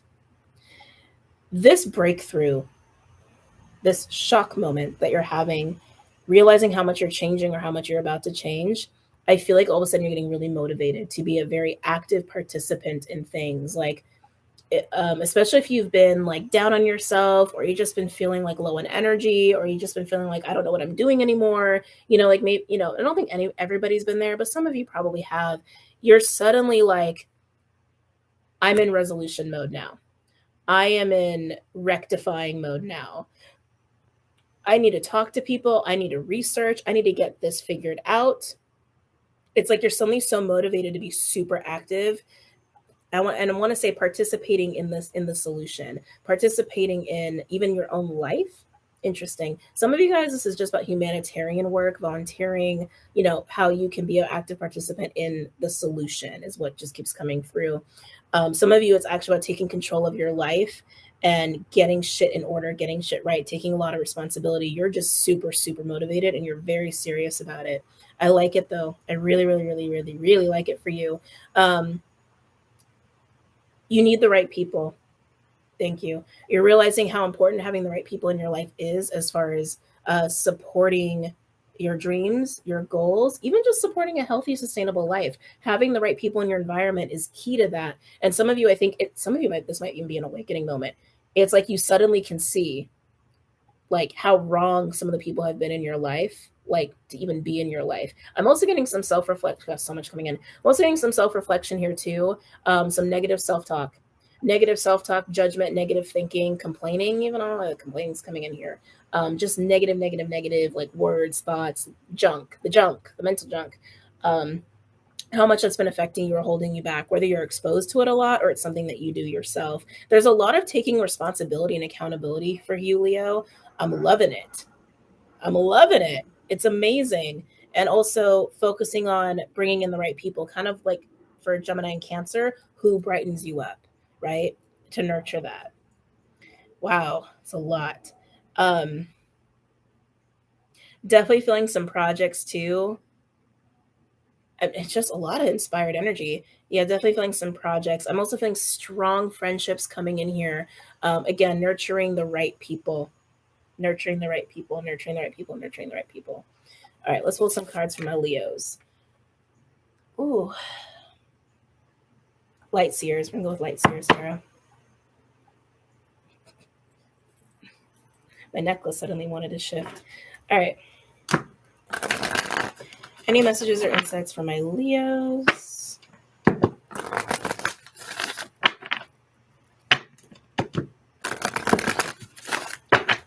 Any messages or insights for my Leos? Sun, Rising, Venus, and Jupiter for the week. I feel like you're surprising people. Yeah, you can suddenly see more clearly now about the impact people have had on you. And Leos, very similar to Cancers, you guys can be very loyal. And I know sometimes Leos, you guys get the rap of like being too like selfish or whatever, vain. But you guys have big hearts and you guys really do like to be loyal and committed. Like once you decide you're committing to somebody, you are all in and they better be all in on you. And you're really realizing like how maybe that has actually been a bit to your detriment. Hence the shift in focusing on the right people.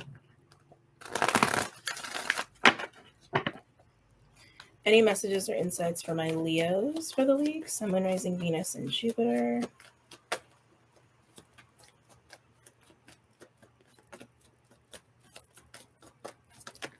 Let's see. Nurture the right people. Look at that. Judgment and Three of Pentacles. You mean business. Three of Pentacles is working with people, collaborating, but it's also making plans. It's the things you get ready to put in place to set up foundations, set up plans, set up paths, events, changes, all of that. You might do this with other people. It's also the friendship card. It's everything that I've already been talking about. And then here you have judgment, the call to the higher call is what I'm hearing. Higher call to higher evolved living, to getting things situated, getting things right, living a life that really nurtures you and nurtures your light and nurtures your happiness. Definitely a serious like breakthrough, call, rise to the occasion moment for my Leos. No fucking around for my Leos. Any messages or insights for Leo? Any messages or insights for my Leos, Sun, Rising, Venus, and Jupiter for the week? Let's see here. Yeah. We have Knight of Pentacles in reverse. Oh, focus. Knight of Pentacles in reverse. With the Five of Pentacles and the Four of Pentacles. The Knight of Pentacles in reverse is unpredictability. It's somebody who's like not really there for you. It's disloyalty.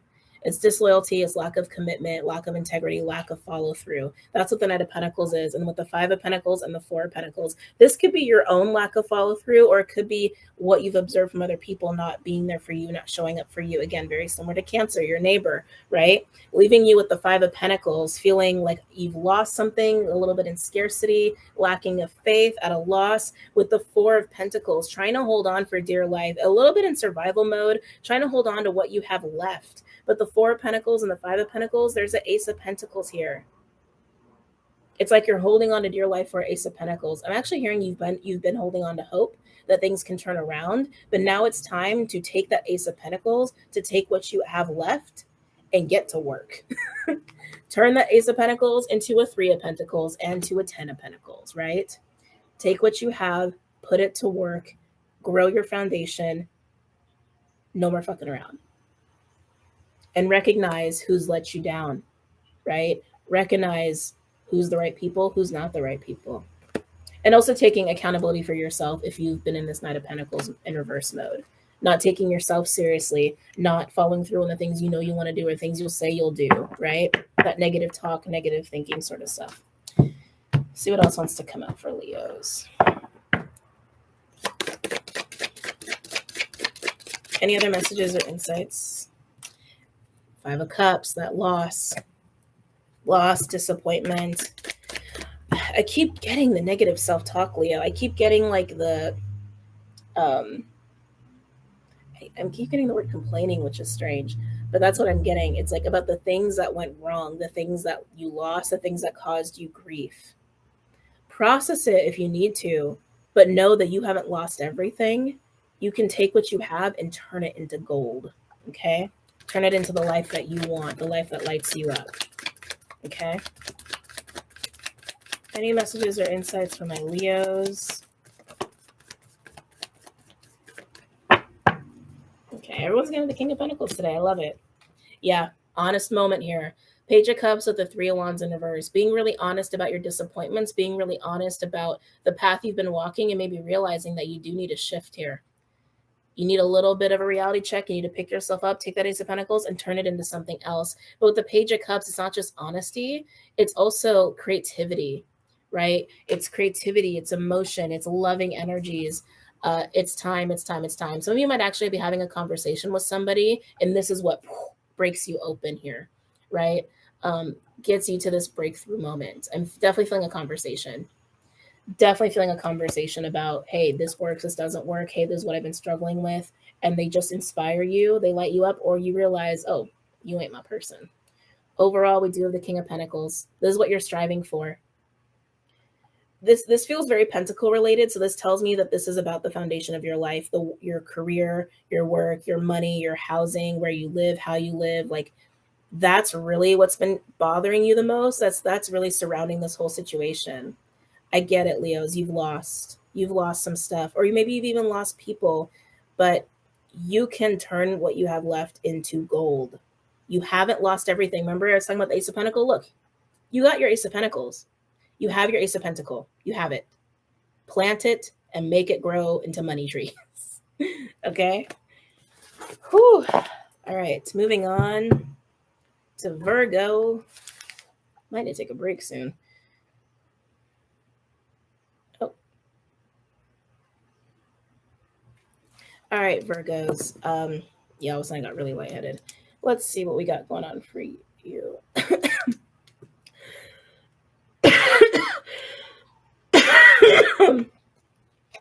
Ooh.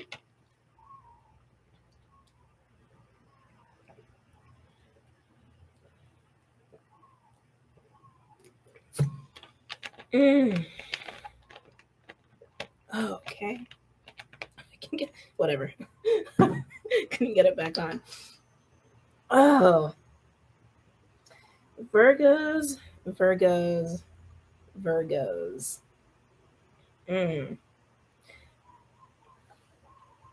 Interesting.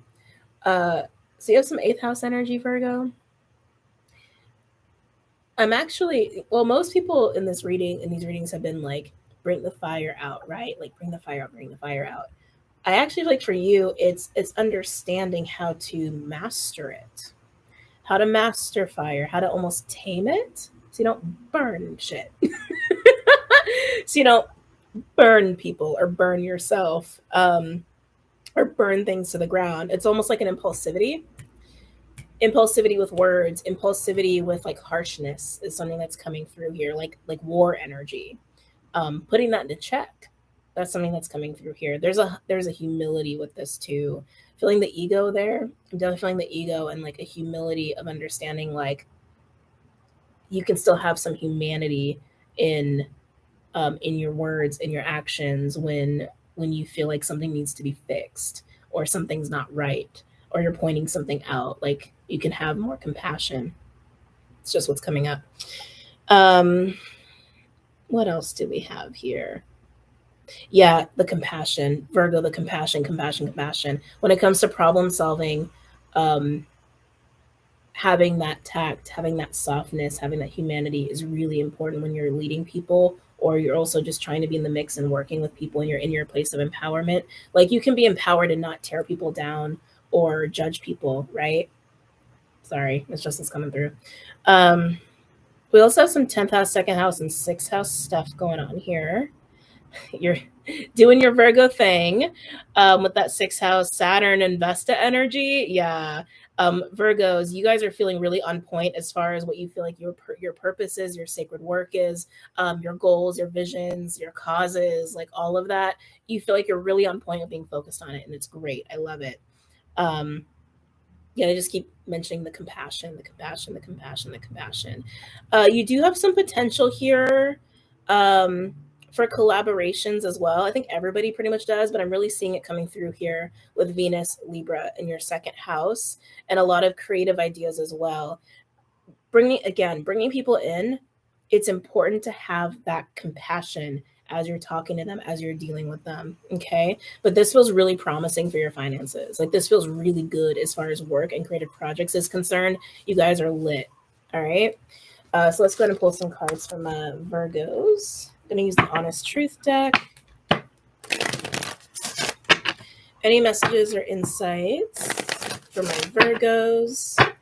Sun, Moon, Rising, Venus, and Jupiter.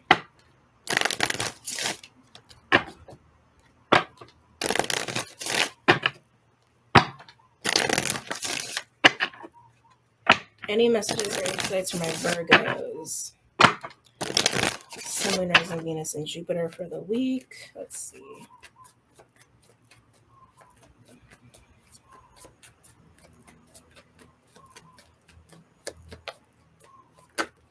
Oop.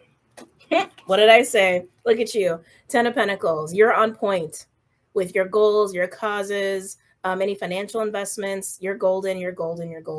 Not even worried about you. You can maintain support of this with other people by having compassion. No judgment, no criticism. Compassion. Okay? Any messages or insights for my Virgos? Sun, Moon, Rising, Venus, and Jupiter. Wow. Oh, Virgo. 10 of Pentacles and the Hierophant. Again, you are doing your thing. And whatever it is that you're invested in here, you believe in it. Like, you believe in it. You have, like, this is for the best of all. This is the standard. Like, there's a lot of ethics behind this with the 10 of Pentacles and the Hierophant here. It's almost like higher spiritual work, right? It's like something about what you're doing is almost like anointed by the divine, appreciated by spirit, but really is for the benefit of all. But I keep getting should be the standard. Again, careful of any judgment or criticism or harshness or lack of compassion, okay? But this is good. I like it. I like it a lot for you. Any other messages or insights for my Virgos for the week?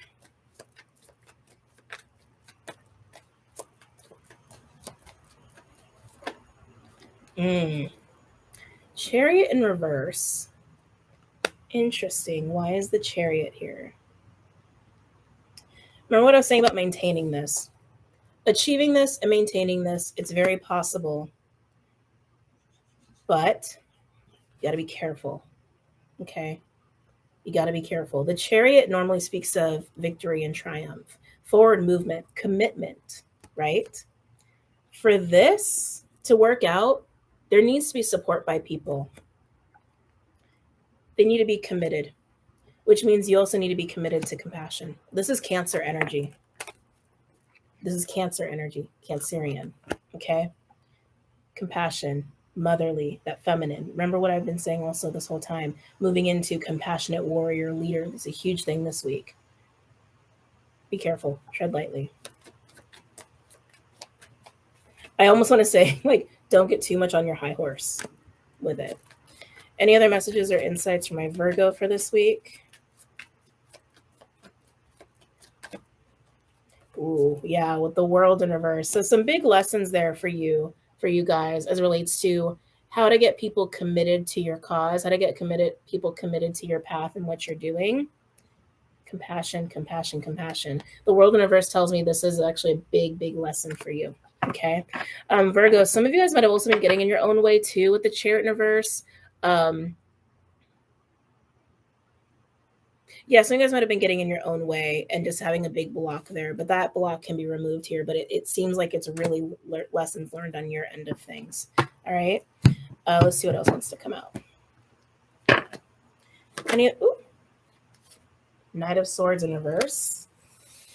Okay, a little bit of drama. Kind of what I was saying before, right? It's like Knight of Swords in reverse. Those are really harsh words. It's really harsh words. Judgmental words even.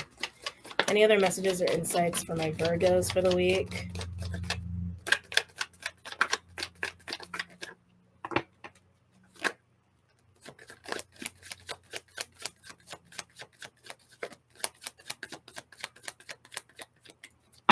Okay. Yeah. We have the Knight of Swords in reverse with the Six of Pentacles, balancing out how you speak, how you go about things, how you assert yourself. It needs to be compassionate, it needs to come from the heart. It can't be all this air energy. It can't be mercurial, right? This is actually Gemini, which is your sister sign. Can't be judgmental, can't be critical. It's like you want people to be committed, you want support, you want to get there. You have to be the compassionate warrior leader. Got to be open and giving. Okay. Overall, we do have the Eight of Pentacles in reverse. Yeah. With the Two of Cups. You want people to invest. Two of Cups energy. These relationships, soulmates, soul contacts, whatever they are, you want them to invest. You got to deal with this Knight of Swords in reverse energy. Okay. Wow. Some of you might feel like you're trying to level up a commitment. Like a romantic relationship, like literally 10 of Pentacles and Hierophant could be marriage. Could be marriage, could be moving in with somebody, buying a home with somebody, especially this Two of Cups energy. But there is a lack of investment here. Why? Because of this Knight of Swords in reverse. Drama, harsh words, not really speaking from the heart, speaking more from the mind, and maybe even a place of fear and anxiety, desperation, judgment, criticism. It's not going to work. That's the big lesson here. Okay. Compassion, compassion, compassion. Whew. Okie dokie. I think I need a break. Always seems to happen when we get like halfway, midway. I will try to do the rest of the signs later today. I have to do. Yeah, I need a break. I got to do a live for the full moon Aries, and I got to eat at some point, and I also have a meeting later today. So. Yeah, so this is part one. Part two coming to you in a second. All right, see you guys very soon. Hey guys, welcome to part two. So let's go ahead and dive right back in with Libra, starting with Libra. Leaves. Okay. A couple things going on this week. So the first thing that jumps out at me is the seventh house energy with Aries, with the asteroid Aries. Aries, asteroid, it's a jumble. With Aries and Eris and Aries and Chiron going through your seventh house. Okay. Definitely this is going to be challenges that are going to be brought up via relationships, but I feel like it's going to challenge you to dig deep into your own inner masculine energy, to assert yourself. Put your foot down is kind of what's coming through, actually. Putting your foot down. Can you actually commit to having, how do I say this? There's definitely some moving away from people pleasing. Sorry, I'm a little like woozy. I was meditating right before this, so I'm a little up there, not really here. Moving away from people pleasing. That's big. Can you actually put your foot down with that? Can you hold yourself to that? Thank you. Can you hold yourself to those standards? It's almost like you are moving into a space where you can better assert your boundaries and stand up for what you need via relationships, but it's going to bring up some wounding for you. So don't be surprised if you feel like people are challenging you.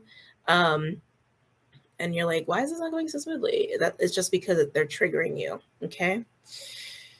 Let's see what else is going on here. Yeah, a lot of love in the self.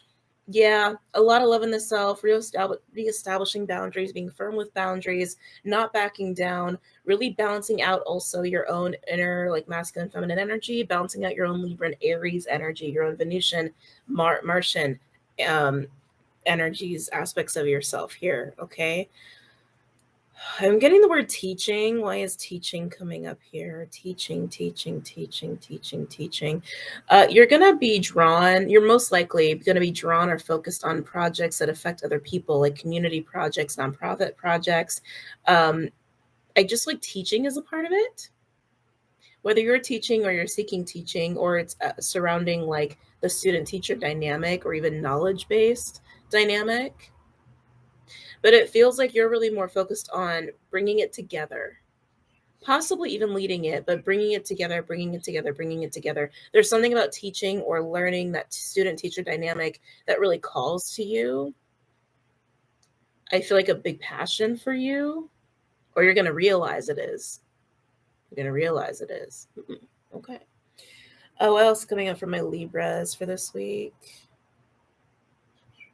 Yeah, they're showing me books, like learning. Yeah, a lot of learning energy coming through for you.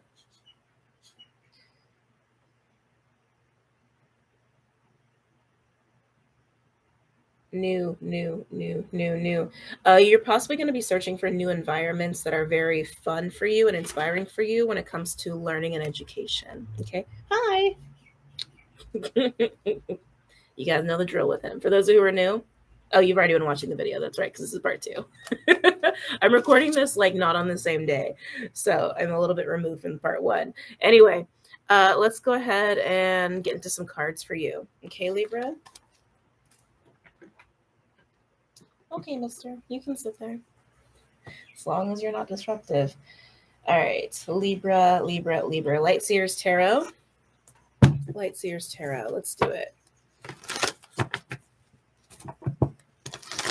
Any messages or insights from my Librans regarding this week?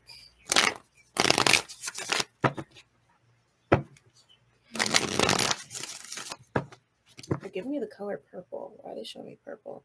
When they show me colors, sometimes it can relate to what's going on in someone's energy field, like their aura. Sometimes it's just symbolic, but I'm getting purple, lavender.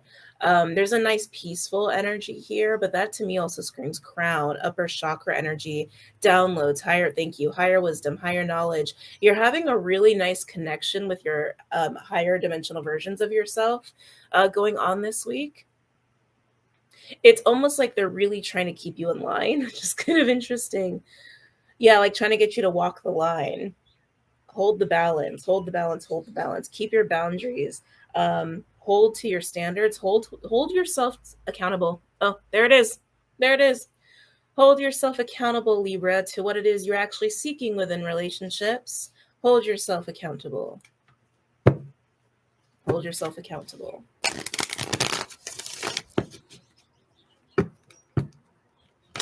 just got a little glimpse of the Queen of Swords. We'll see if she actually wants to come out. Any messages or insights for my Librans regarding this week? Whoa. Okay, hold up. Oh. Sorry, Clydesters. What happens when you get close? We've got the Devil card in reverse, and then we have the 5 of Cups in reverse. I love it. It's exactly what I was talking about. Breaking patterns of disappointment. Hold yourself accountable. Really moving away from any emotional baggage that's been restricting you as well. I really feel strongly I feel like I'm yelling all of a sudden. Calm it down. I was in such a quiet space, and now I feel like, oh, my voice is so loud. Some of you guys might be having a little bit of throat chakra opening as well with moving into this place of holding yourself accountable and being assertive when you need to. Really kind of utilizing that masculine energy to come in and also just looking out for yourself, right? Like understanding, okay, this is healthy, this is not healthy. and holding yourself to that. But I feel this energy where you maybe have been having some regret, or things that you've had regret about, things you might have been hard on yourself about, especially as it relates to relationships or relationship losses. You're breaking out of it due to this accountability. Okay.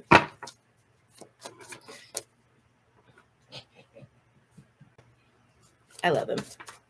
He's the best. Any other messages or insights for my Libras for the week?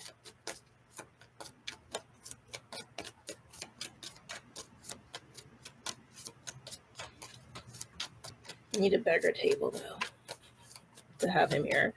Any other messages or insights for my Libras for the week?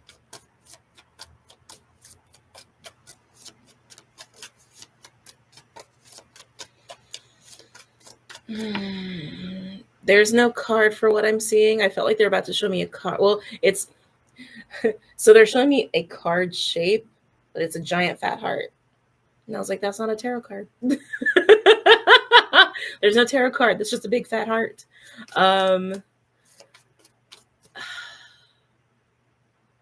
Yeah, Libra, it feels like by balancing yourself, by utilizing more of like your masculine energy, kind of bringing this up and out to hold yourself accountable when it comes to relationships. This is so specific as it relates to how you connect with people, how you relate to people, not compromising what's good for you, what's healthy for you, and making sure that you are actually engaging in relationships in a way that feeds into what you actually are looking for.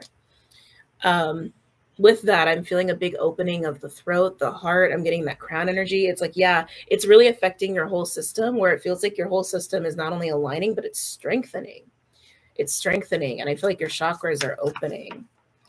It's nice. I like it. Any other messages or insights from my Libras? I'm feeling a little bit of a Three of Swords vibe. I don't know if that's going to come out.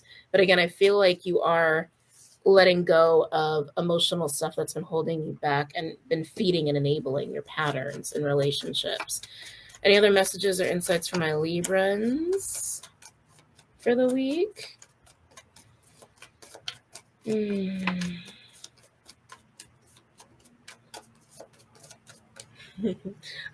Feeling like steam is rising here, like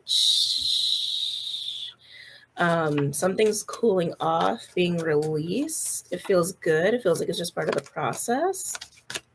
The Hangman. Okay, so when the Hangman comes out, we're usually going through some sort of process of some kind, experience. I'm going to say experience. We're going through an experience or a period where we're reevaluating something that's affecting our spirit, affecting our spiritual growth, most likely going through a period where we're learning a lot as well, and maybe we feel a little stuck because of that. This is where you've been. This is where you've been. This is where you've been. This is where you've been. Words. It's interesting too, because I also feel a piece of wisdom, a piece of clarity, a piece of understanding, truth that's been there for the taking, but it's almost like you didn't have space for it.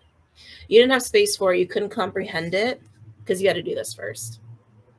You had to do that first. Any other messages or insights from my Librans for the week? Three of Wands. Yeah, I like it. This is slow though. I'm going to be honest with you. This is not a fast process. I need to stop using the word process. It's something I'm working on. This is not quick. This feels slow. This feels contemplative. It feels like you're taking your time to understand this. You may even have like some time where fears are there, like old stuff is like still nagging at you, like the Five of Cups energy. Again, the Five of Cups, it's grief, it's loss, but it can manifest as fear, as anxiety, as defense mechanism, as anger even. I'm getting even a little bit of that. And like you might get that in waves, but every time it comes up, it's like you're slowly moving away from it and moving more into the Three of Wands, more optimistic, more hopeful, and stronger. Yeah, more firm, more grounded in what you need. I like it. See anything else? This higher wisdom energy is still very present here too. They want me to, they're saying, don't ignore that. Keep mentioning that. It's like, okay. Any other messages or insights from my Librans? It's like you're learning a deep lesson through a very slow, like, I don't have a synonym for process yet. Through a very slow process of breaking your patterns in relationships by learning to assert yourself more and holding yourself accountable. Overall, beautiful. Beautiful. Ace of Pentacles. Yay, we like it. Ooh, what did I say? Ace of Pentacles, and we have the Ace of Swords. Truth and clarity and higher wisdom. And this higher wisdom relates to your own personal stability. Your own personal stability and security. Because you're breaking patterns that have actually been restricting you in relationships and keeping you unhappy. And enabling the things you actually don't want. So yes, attaining higher wisdom, slowly. Underneath that, we have the Tower in reverse. Yeah, with the Six of Swords in reverse, because you've been experiencing lack of peace of mind. You've been trying to break away from these patterns for quite a bit here. And that Tower is indicating this is also partly a breakthrough. So nice, Libra. Nice. All right, moving on. A lot of healing going on there too. Don't be surprised if you have bouts of crying this week. It's just part of it. Okay, it's just part of it. All right. Excuse me. Let's see. Scorpio. Hi, Scorpio. Do a little time stampy here. He's like, you called my name. His eyes were closed. Okay. Like a sleepy baby. Scorps. I need these. Sorry, I'm open. I'm just like spacey. Scorpio.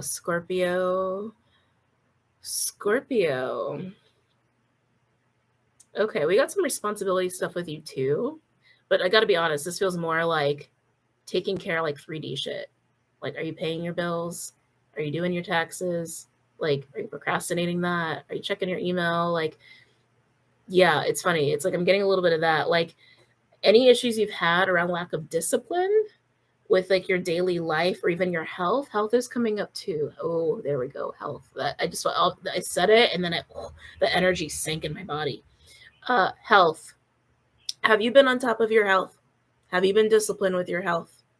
Like eating, like, being physically active, even not just physical health, but like mental health as well, emotional health. Are you spending time in nature? Are you grounding? Are you enjoying good fun times? Like, I'm just feeling like the daily shit in your life, like, are you organized? Are you on top of it? Or have you been kind of lackadaisical? That's just something that's coming up here. A little bit of procrastination. We also have 8th house, 12th house, and 4th house energy. My home is my home. Something I just heard from my Scorpios. My home is my home. There's a little bit of a territorial vibe I'm getting there. Not surprising for my Scorpios. Yeah, you're wanting to be very territorial and firm with your home environment, your domestic life, even if it's like you're living atypically or you're doing things that are, I just want to say like not the norm. It's like you're really getting more comfortable with, I need to establish my sacred space in the way that's best for me, no matter what that entails. And you're being very serious about it, which I think is good because it also is relating to the other energy I was feeling, where are you on top of your shit? Are you on top of your daily things? There's almost seems to be, Scorpio, this like, I need to get my shit together. I need to get my things in line, which is good. I like that for you. I really like that for you. I feel a strong pull towards homelessness. I don't know if any of you have been struggling with that, or you're just thinking about the homeless, or people who struggle with housing. That's just something that's coming through in your energy field. It might just be on your mind, but again, it could be your own personal experience, whether it happened in your process. I need to use a different word. You're working through it, reflecting on it. Okay. Oh, Scorpio, I feel some deep healing with you too. I feel like you're actually going to be engaging with people who are really going to aid you spiritually, maybe even help you to just hold space for you. Yeah, hold space for you. I feel you're also releasing yourself from some old patterns, and I love it. I feel like people are just wanting to show you a lot of love right now, even if they're like not in the physical. there's a lot of love around you and a lot of support around you. Even if you're hermiting, yeah, it really feels like you're really focused on your home space, your sacred space. Yeah, very, very scorpionic. But I feel like people want to show you a lot of love right now. And it's nice. I like it. Yeah. Yeah. You're really embracing the weird. You're really embracing the things about you that are different and the things that you need, even if they are really different. There might have been a little bit of a restriction there or hesitation to embrace these things about you or the things that you want, especially as it relates to your domestic life. They keep bringing up domestic life, home life, home environment, the bedroom, the office, like the kitchen. Like they're bringing up the home. Just, thank you. Just make sure you make a sanctuary, not a prison. Okay. Make sure you make a sanctuary, not a prison. You got a lot of love, Scorpio. Don't forget that. Don't forget that. Don't forget that. Don't forget that. People love you. So let them love you. All right. Runic Tarot. Yeah, Runic Tarot. Any messages or insights for my Scorpios for this week? Feeling a lot of love, Scorpio. Feeling strong, Venus. Strong Venus energy. You are completing some stuff here. Feels a little bit like you're about to actually have a rebirth. That might also be why you're focusing so much on your home environment. Like you want a little bit of like a womb for yourself to enjoy and like do any like last little incubating to have like a rebirthing moment here. But it's being facilitated by loving relationships and loving people if you let them in. They keep emphasizing that. If you let them in, if you let them in, if you let them in. Some of you, this might even come in the form of like activation, catalytic awakening, like that sort of vibe. Yeah. Scorpio, I'm also feeling a little bit of getting out of your own way too. We talked a little bit about that in the beginning, but this is feeling like anger emotionally, not feeding the dark wolf, right? Some of you already know that reference. Which wolf are we going to feed? You can feed the one that feeds you love and light and joy and optimism and happiness, or the one that just wants to rip everybody's head off and be angry and negative, right? What wolf are you feeding? You might become more aware of what wolf you've been feeding and what wolf you want to feed moving forward. That's huge, Scorpio. That's huge. Oh, that's huge. Yeah, I'm feeling like negative self-talk that actually has been keeping you from being on top of your shit. Feeling a cycle there. Definitely feeling a cycle there. For some of you, not all of you. Any messages or insights for my Scorpios?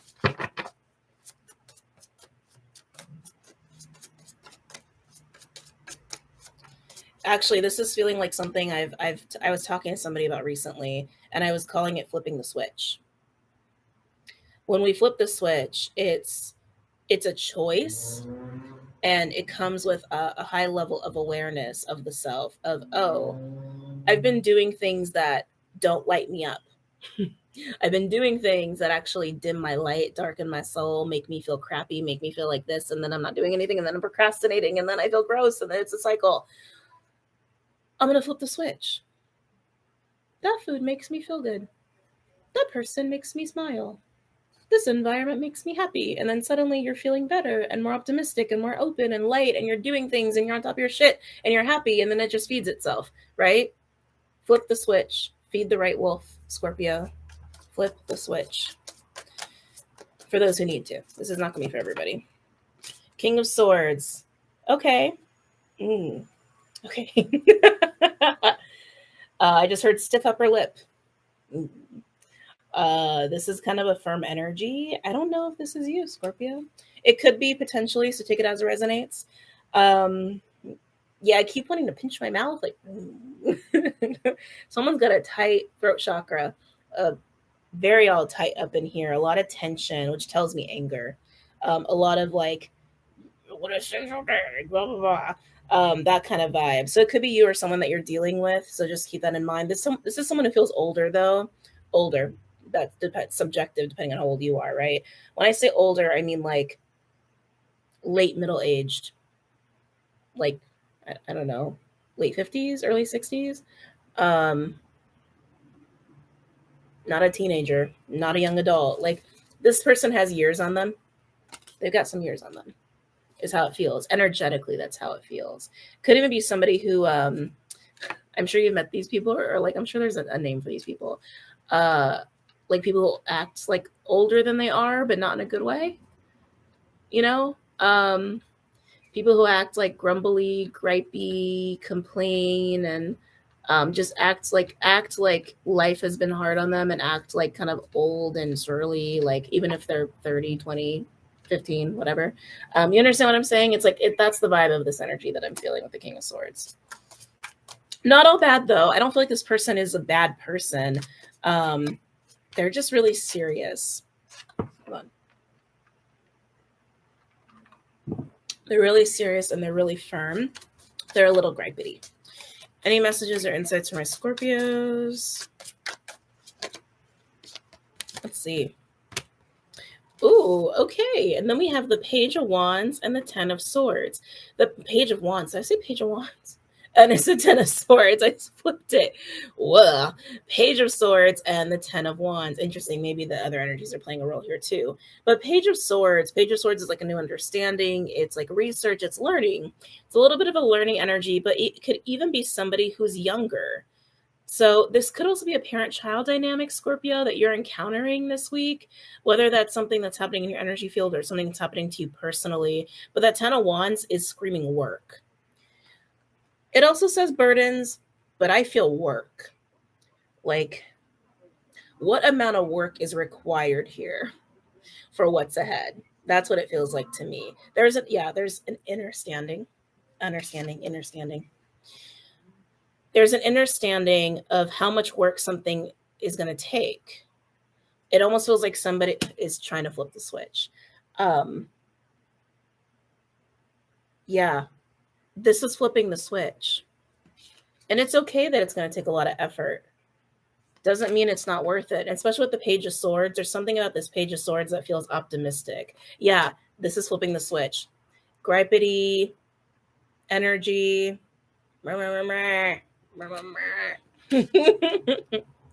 To light, childlike, even open-minded. This is flipping the switch. This could even be happening too in a way of like a conversation, Scorpio, between you and another person, and you're bringing the Page of Swords energy to a King of Swords, and it's like, and it's showing them it can be done. It's showing them as an example of like, oh, I see. And then this 10 of Wands realization of, oh, it's going to be a lot of work. So it could even be that there's a conversation between two people inspiring the flipping of the switch. Any other messages or insights for my Scorpios? 7 of Pentacles. Okay, so a little bit of a evaluating energy.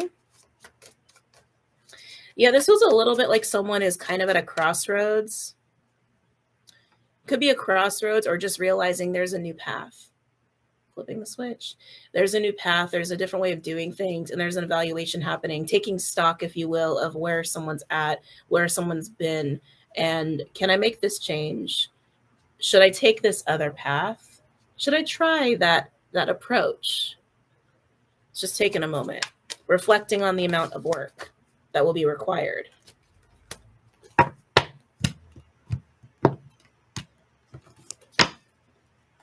Any other messages or insights for my Scorpios? Oh, I like it, Scorpio. Yes, yes. Beautiful. Flip the switch. Any other messages or insights for Scorpio? Oh my God. Yeah, it's exactly what anybody would want out of a situation like this. Let me just get all the cards out. Okay. Oh, this is gorgeous, Scorpio. So now we have, oh, there's 2 here. Oh, even better. 4 of Wands and the 8 of Wands. The 8 of Wands was hiding. It was like seriously like that. And I was like, okay, we got a 4. Bloop. 4 of Wands and the 8 of Wands. Evaluating how much work this is going to take. And maybe possibly at the same time, evaluating the burdens that have been carried so far because we've been feeding the wrong wolf or feeding the wolf that doesn't enable happiness, right? And then boom, Four of Wands, Eight of Wands. It also tells me there's another Four of Wands going on here. Scorpios, I really feel like there's somebody involved in the situation here and helping you to flip the switch. I was already feeling like you're surrounded by love. I was already feeling like people are there to support you in this, but this is moving into stability and potentially with somebody as well. Could even be a relationship of sorts, but really deciding to be persistent with it and flipping the switch. And looky here. We've got the Three of Pentacles, the Ace of Pentacles, and the Seven of Wands. There's a Two of Pentacles here as well. Balance. We need to make sure that we can balance everything in our life and take accountability and responsibility with that. But that goes hand in hand with the kind of switch that's being flipped here. But it is enabling a new beginning. It is enabling stability and also confidence. Confidence and fighting for it. I keep getting the house again. House environment, home environment. Some of you guys are fighting for your home.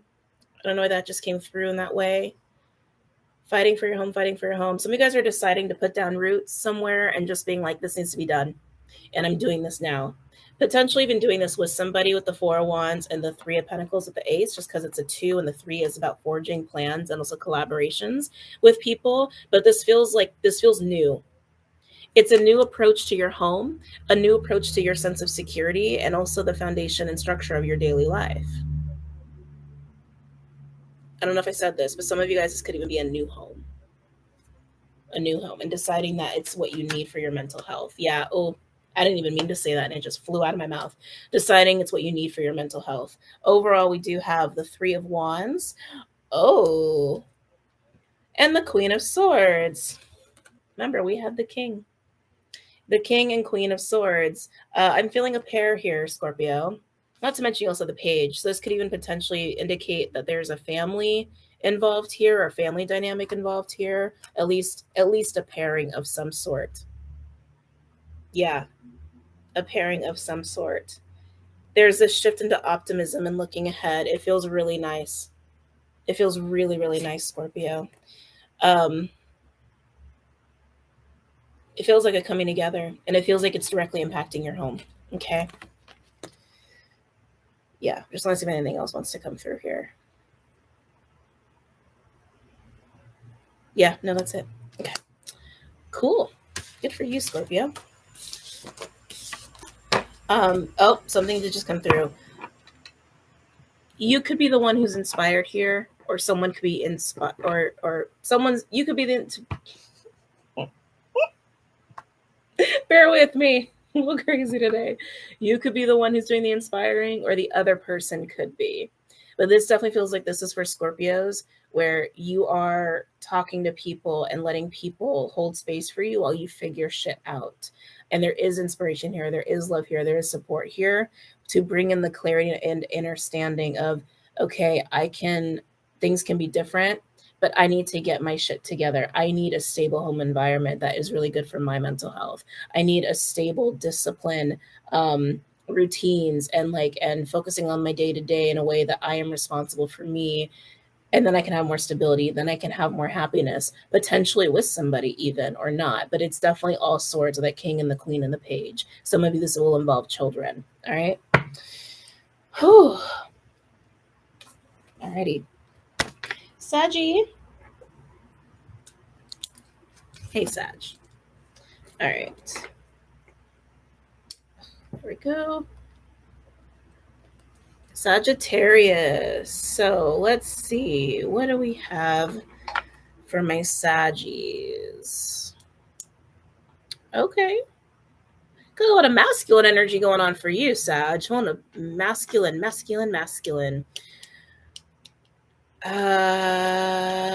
Okay. Some of you might have some conflicts coming up this week, but if you do, I think they're going to be resolved very quickly. I want to say don't impulsively react.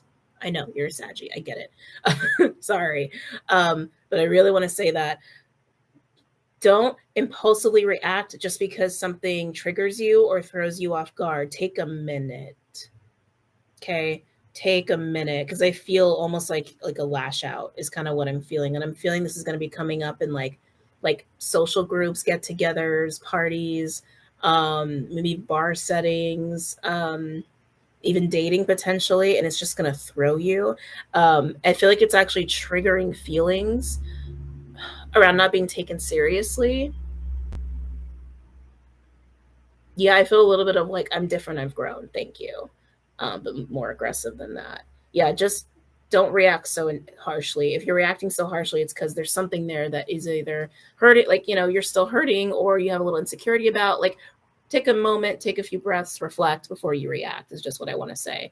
We do have some 7th, 11th, and 3rd house. I just heard marriage, the word marriage really strongly. This could just be on your mind. Doesn't mean that you're looking to get married. Doesn't mean that you're even going to be like getting married soon.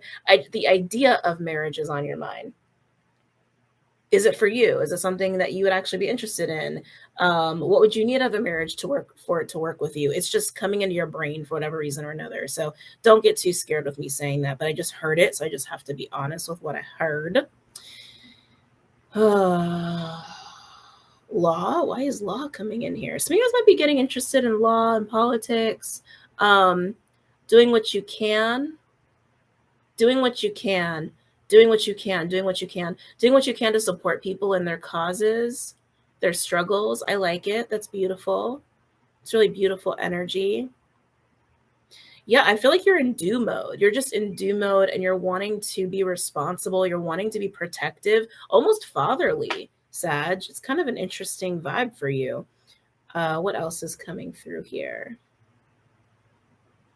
People bring you joy, man. Saggies, like, people really do bring you joy. You guys have been working a lot in recent past, just because I've been doing these kind of readings for a while, and I'm aware.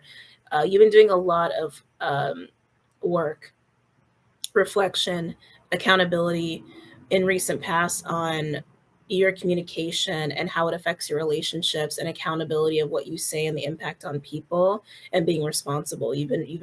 That's been a thing for you. And talking to people, being social, being engaged, it really is important for you. It makes you really happy. It lights you up, and you're wanting to feed that. So beautiful. You should. You totally should. I also feel like you're getting into some cool hobbies. I'm getting a little bit of learning with you. I already forgot what other sign had learning. Maybe it was Scorpio or Libra. And having fun with it. Having fun with it. Learning things that are like kind of, there's a phrase. Is it off the cuff? That's not the phrase. Not mainstream. Not mainstream. And you're just getting involved. You're getting in the mix, and you're trying to just enjoy that, because people really do make you happy. Aw, Saggy. Okay, let's go ahead and pull some cards for you. We're gonna go with Rider Waite.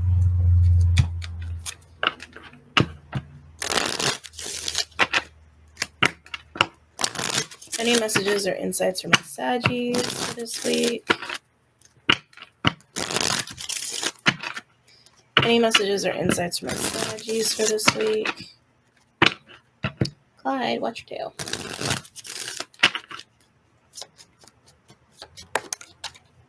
Let's see here. Yeah, nice. We have 10 of Wands in reverse.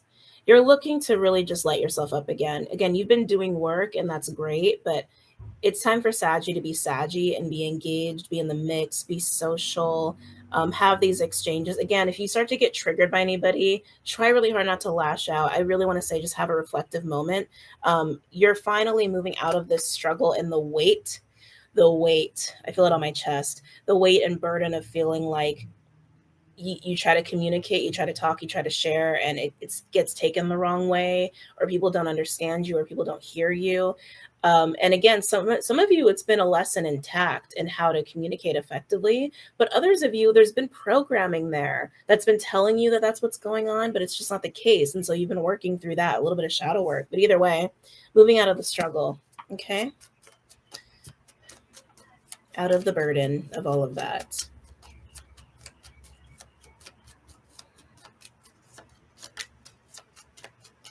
Any other messages or insights for Sagittarius? Oh, Saggy. Yeah, with the 4 of Cups. It's like, can I complain now? It was a little bit like that. Can I get out of the dumps and feeling bad about things and just go out and play now? That's exactly how this feels. That's totally how it feels. And you're ready. It's time. It's definitely time. Like, you see, he's always looking at the 3 of Cups, evaluating these circumstances where emotions were involved, other people were involved, and Just reflecting when it's like, hey, come out, we can come out again, come out and play, come out and play, come out and play. It's time, Sag. Any other messages or insights for my Saggies for this week? Ooh, a little bit of card spillage. Let's see. 3 of Pentacles in reverse and the 8 of Wands. This is just starting to reiterate itself, but yeah, like, can I come out and play now? Can I come out and play now? Can I come out and play now? I want to. A lot of communication I'm getting there. Again, potential dating circumstances coming up, potentially even traveling. You've been feeling really alone. Saggy. You've been feeling really alone, and you don't have to anymore. Time to get back in the mix, okay? Any other messages or insights for my Saggies? Oh, all the wands.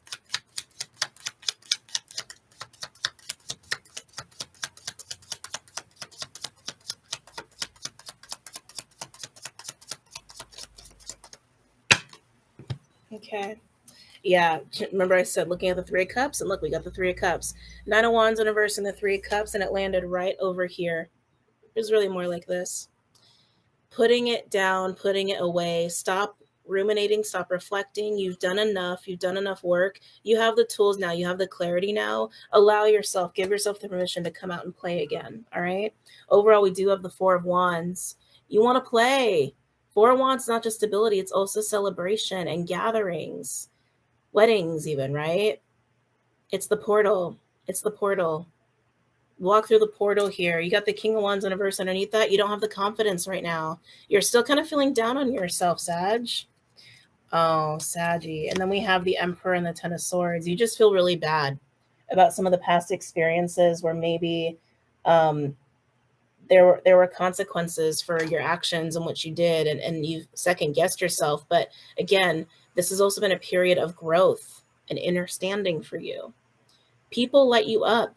Fun, being social, being out, being your adventurous, saggy self, that makes you happy. That fills you with passion. It's almost like you want to give back because of the guilt you've been feeling.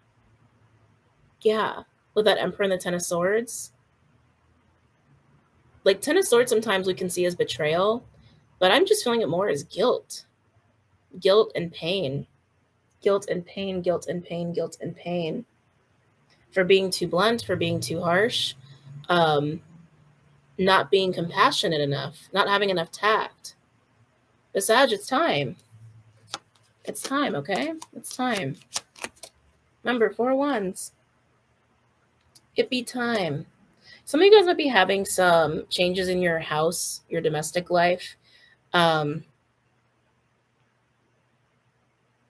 similar to Scorpio. Yeah, was it Scorpio? I think it was Scorpio. And that could be prompting some of this, but I don't think that's most of you. I don't think that's most of you. Okay. All right, moving on to Capricorn.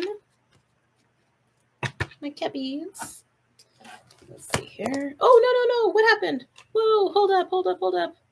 Come back. Sorry, the screen went away. And I was like, no. All right, where's my timer? There we go. All right, Capricorn. Oh, excuse me. Enough is enough, I just heard. Okie dokie. Enough is enough. Enough is enough. This is feeling kind of like similar to what Libra was going through. Feeling strong. Sorry, it's making shaman burps. It's making me feeling boundaries. Yeah. Feeling really strong boundaries. There's a big focus on nurturing your foundation and the relationships that are going to be a part of that. You're focusing on the community component, though. You're looking at people, you're observing, you're analyzing. It's a little scorpionic too. Looking and analyzing at people in your life, whether they're new, whether they're old, what have you. And some people you're saying enough is enough. Also, there's some taking accountability there too with relationships, but what lights you up, Capricorn, is having a really strong, sturdy foundation, a strong and sturdy path, direction to walk that will just enable more abundance for not just for yourself, but for everybody. That's what lights you up. And you're recognizing that community and people play a huge part in that or influence you in that.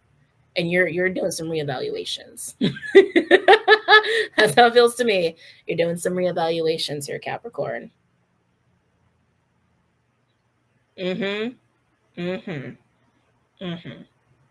Potentially some group projects or even investing in nonprofits. Words, bleh. Yeah, I'm feeling investments. Yeah. What groups can you help? What groups can you aid? Definitely seeing that. I'm also feeling what's the word? Beneficiary? That's the word. I wanted to come out. Beneficiary. I'm also getting beneficial relationships. That bena. I'd look up that prefix, see what that means. Yeah, bena wants to come out there. I'll scratch my back, you scratch my back, I'll scratch yours. That just came through. Yeah, you're looking at who you can help and who can help you, beneficial relationships, what sensitive groups you can help, how you can uplift people, but the right people. There's a strong anger I'm getting here, Capricorn. A little bit of a resentment. And it's firm, kind of like a fatherly energy. It's not totally lacking compassion, almost. So maybe be mindful. But you're just saying no to some people. You're not yielding, and I don't think you should. Thank you. The lack of compassion. That compassion. People need to come at you with compassion, or you're not interested. If people are coming at you and their hearts are not turned on, you're not interested. You're not interested in dealing with them, working with them, connecting with them, enabling them, or being there for them. And I'm hearing any more. So some of you guys is like not just new people, it's old people. There's been a lot of hurt there, Capricorn. Capricorns get a bad rap sometimes for not being emotional or a sensitive heart. Capricorns have big fat hearts. Okay, they really do. People just forget that. People forget that. And Capricorns need love too. They need love, they need compassion, they need emotional support. And you're really freaking done with anybody who's not going to present that to you, because you deserve it. You know you deserve. There's some self-worth tied in there too for you, Cappies. You might get triggering too around family, so just be mindful of familial relationships and conversations. Going to be bringing some of this stuff up, and I feel like you're going to be reestablishing boundaries there. May even be some conversations that need to be had about some of this resentment here, Capricorn. All right. Okie dokie. Pull some cards. Honest Truth deck for my Capricorns. Any messages or insights for Capricorns, Sun, Moon, Rising, Venus, or Jupiter for the week?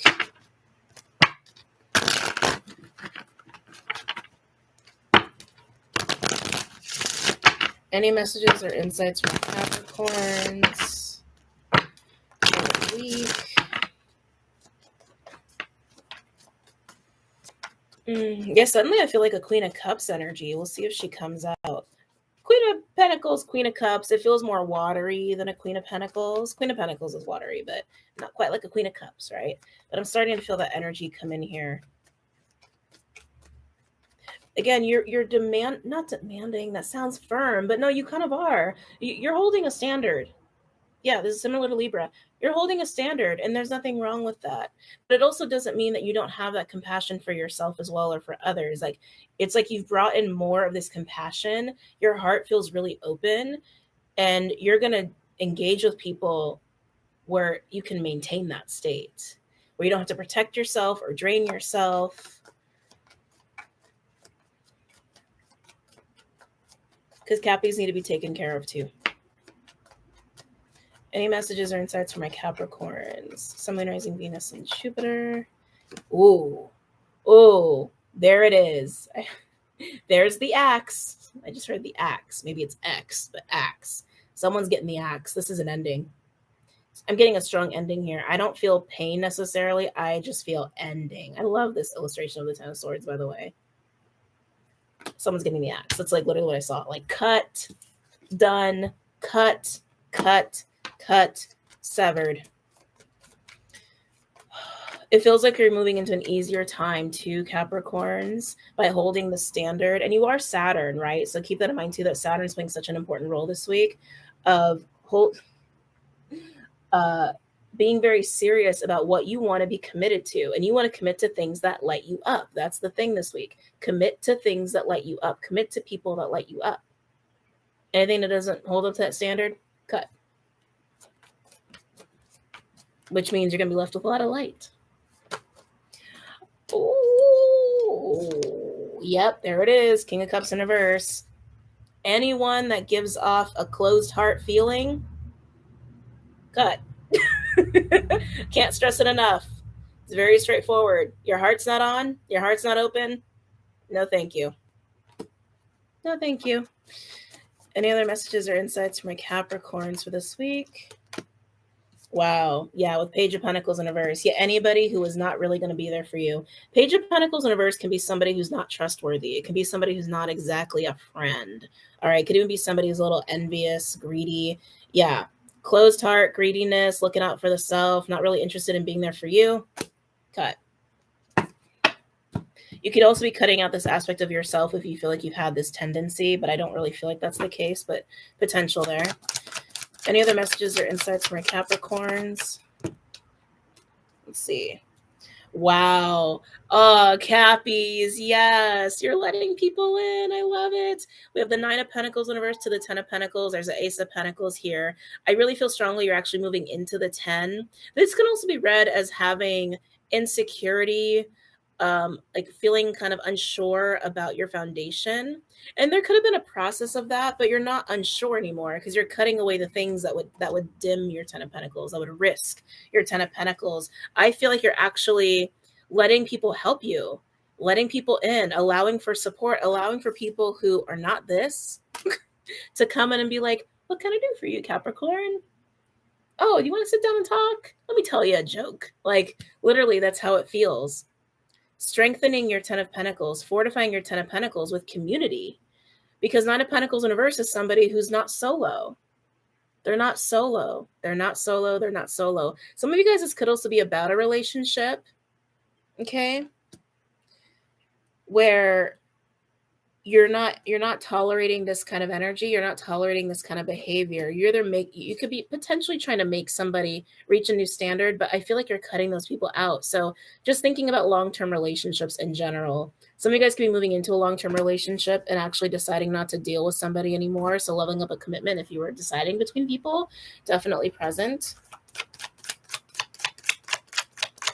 You're also not going to let anybody like in who has all this closed-hearted energy, kind of self-serving energy, and who makes you feel shitty. You're not having it. Anyone who causes you to doubt yourself, you're just not having it. Any other messages or insights from my Capricorns for the week? Beautiful, beautiful. Yeah, things are going to get easier, Capricorns. Hangman in reverse. Moving into a state of movement. I was about to say a word that is not a word. Dynamic, just dynamic energy, movement forward. You're moving into fire is what this actually feels like to me. This is a water card, but feeling fire on the flip end of that. Things are about to get easier. Overall, we do have Lovers in reverse. Interesting. Ooh, gross. With the King of Swords in reverse. Again, you're moving away from this kind of energy. Imbalanced energy, confusing energy, people that just aren't authentic, not bringing their truth, potentially people who are manipulative. You're not having it. Why? Because they hold you up with the Wheel of Fortune in reverse. Yeah. And then Judgment in reverse. They hold you up. They take you off of your path. They take you out of your balance, and they can be manipulative and not supportive. And they can put you in stagnant places. Devil, where you're restricted. 5 of Cups in reverse with 2 of Cups in reverse. You're dropping them. You're dropping them. You're dropping them. You don't need the grief. And you're going to move right into the Sun with the 3 of Wands. Right into a happy place. Being lit up. Do it. Axe. It's time to axe people. Sounded weird coming out like that. Time to give people the axe, Capricorn. Time to trim the fat. Time to really protect your 10 of Pentacles, fortify it with healthy community, healthy, loving relationships. And anybody who does not have their heart on, anybody who is self-serving like that, to that extent, you don't got the time for it because you don't have the space or the capacity for the grief or the headache. You just don't. You just don't. Matter of fact. All right. Aquas. Let's see where we're at here. Okay. Aquarius. Aquarius, Aquarius, Aquarius, Aquarius. Upfront leader is what I'm hearing. Upfront. Confrontation. This is something you tend to avoid. You might not be able to avoid it this week. I feel like you have a potential lesson here this week, Aquarius, of learning that confrontation is not a bad thing and that you're capable of it. You're capable of handling it and having it have a great outcome. I feel a lot of like communication skill sets and tools that are needed there. You might be learning some, okay? But that's something that just came through. You've also got some 5th house, 9th house, and 1st house energies here. Feeling a nice bonding with you and yourself too. I'm feeling that, like appreciating things about yourself, almost like loving on yourself. Yeah, loving on yourself. Hold on.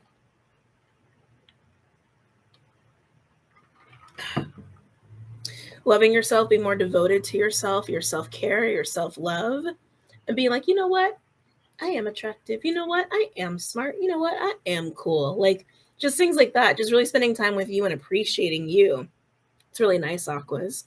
What else do we have here?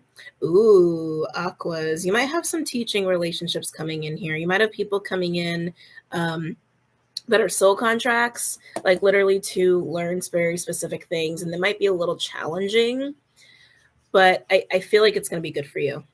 These feel new. These definitely feel new to me. New.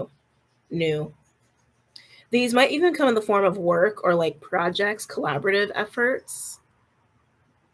Like maybe you're wanting to get involved in something and you meet people and it's like they take you in or you take somebody in and you start to develop these relationships and they start to really teach you a lot, like a lot of soul growth here. And at the same time, you're really learning to value everything you bring to the table and that it's not always about other people. Like it's not always about uplifting other people or letting other people shine. You can shine because there's a lot going on with you. And if you need to have a confrontation because you're having these learning relationships, you can handle it. That's also part of your lesson. You can handle that. Okay? All right, Aquas.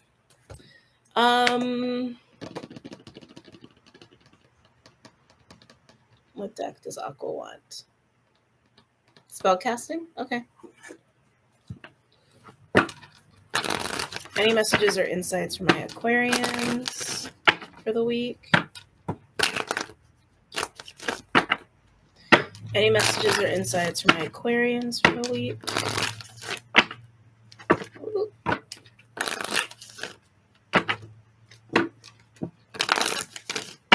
Okay. Let's see. Let's see what we got here. Oh, beautiful. Confirming what I was already saying. So we have the Chariot with the 3 of Swords in reverse. This is healing. This is moving into peace, moving into feeling really damn good. Feeling really damn good. With the Chariot, sometimes it indicates moving, but I don't feel that here. I just feel growth, almost like an ascension even. Moving into a higher state of being, a more mature, evolved state of being, because you are loving on yourself and you're not holding on to things that make you uncomfortable. You're not holding on to things to feel bad about. Not holding on to things to feel bad about. Also noticing the lotus flower here. Some of you guys might be working with the lotus. I know personally I'm working with the lotus. I'm not an aqua, but it just stood out. I think there's also some little subgroup in the collective that's working with the lotus right now, but just really standing out there. Any other messages or insights for Aquarius for the week? What you deserve just came through. What you deserve, what you deserve, what you deserve. Yeah, look at what you're moving away from. The Ace of Cups in reverse. It landed like this on the cards. That Chariot, man, that Chariot is trumping all of this. You're moving away from holding on to things that just hurt you, make you feel bad about yourself. You're moving away from having a closed heart, maybe even ego, a little bit of bitterness there, some sadness, some loneliness, and you're just letting it go because you know what you deserve. Your idea of what you deserve is changing. Enhancing is almost what I want to say. Enhancing towards the positive. Any messages or insights for my aquas? Some of you, I'm also getting a lost love that's coming through. Some of you guys might feel like you blew it with somebody, or maybe someone blew it with you, but That's how it's feeling. Like a situation got messed up and it didn't need to. That's how it feels. A love has been lost and it didn't need to go that way. Whether you've been beating yourself up about it, or you've just had grief about it, but you're letting it go.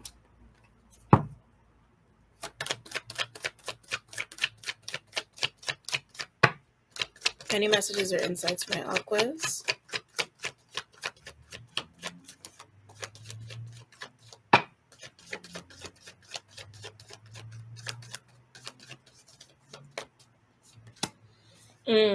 Yes, the Tower. Big fat changes. You could have had a Tower moment recently, but I feel like this is, again, you kind of having a breakthrough here, and you're moving forward. Okay. Overall, yep, moving forward. We got the Ten of Swords in reverse. Four of Swords in reverse. You're coming out. Coming out of it, coming out of it, coming out of it. That means there's a Six of Swords here, which is moving into peace of mind and moving on to new perspectives, new horizons even. But peace of mind, peace of mind, peace of mind. You might even be coming out of isolation too, if you've been dealing with some shadow work or just working on the self, especially been working on, whatever this, holding on to things that make you feel bad, right? Lost love stuff, getting over that. You're getting back out in the world in quite a big way. Quite a big way. Aqua is arriving. Aqua's arriving. All right, let's move on to Pisces. Okay. Hi, fishies. Okay. Pisces. I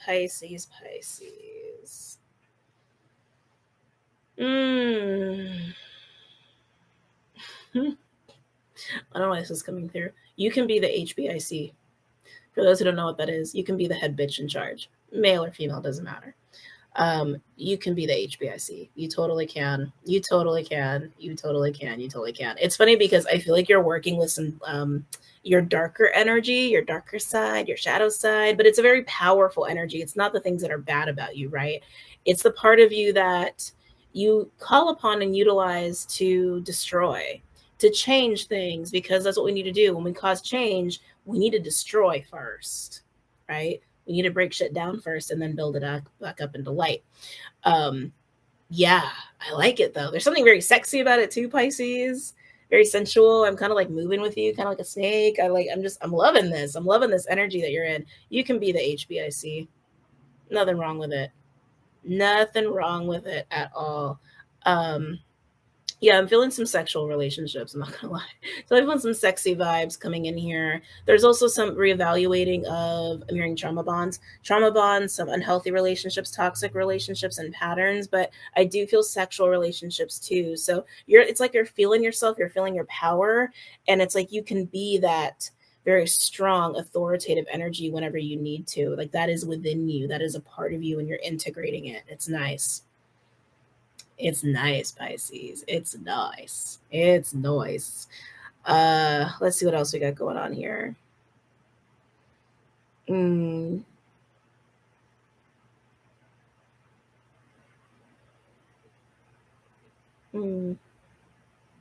There's also a call to your own faith that's coming through here, which is kind of interesting.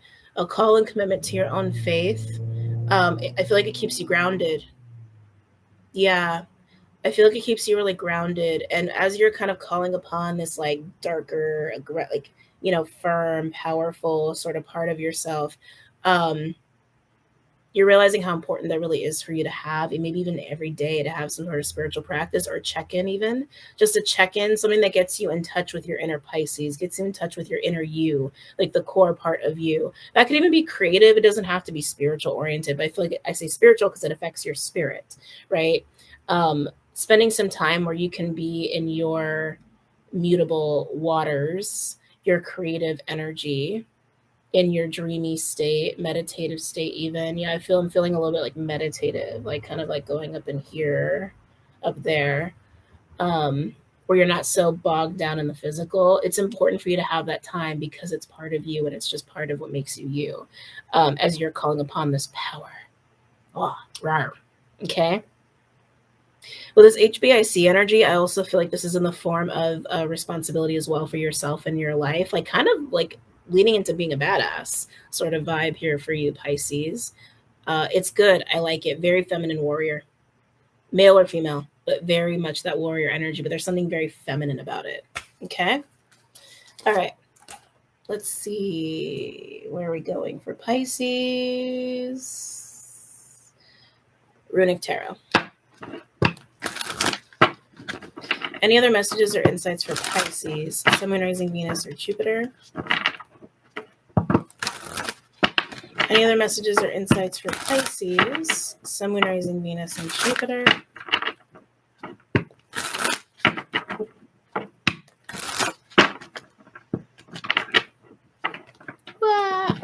Cards running away from me. Any other messages or insights for Pisces? Sun, Moon, Rising, Venus, and Jupiter?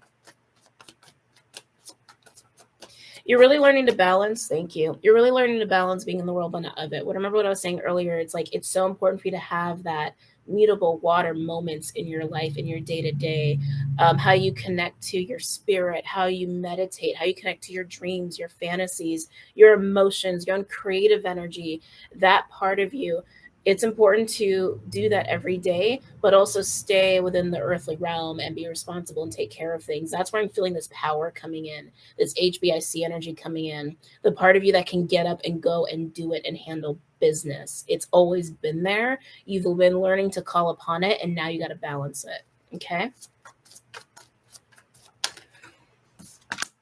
The star. Oh, Pisces. I love it. We got some Aquarian energy here. Oh God, I'm just getting strong galaxy. Honestly, like, so the star card can be healing and enlightenment and clarity and all that beautiful stuff, wish fulfillment, even getting what it is that you want. And there's a little bit of that, a little bit of the getting what it is that you want, but I'm feeling beyond. Like, I'm feeling etherical energies.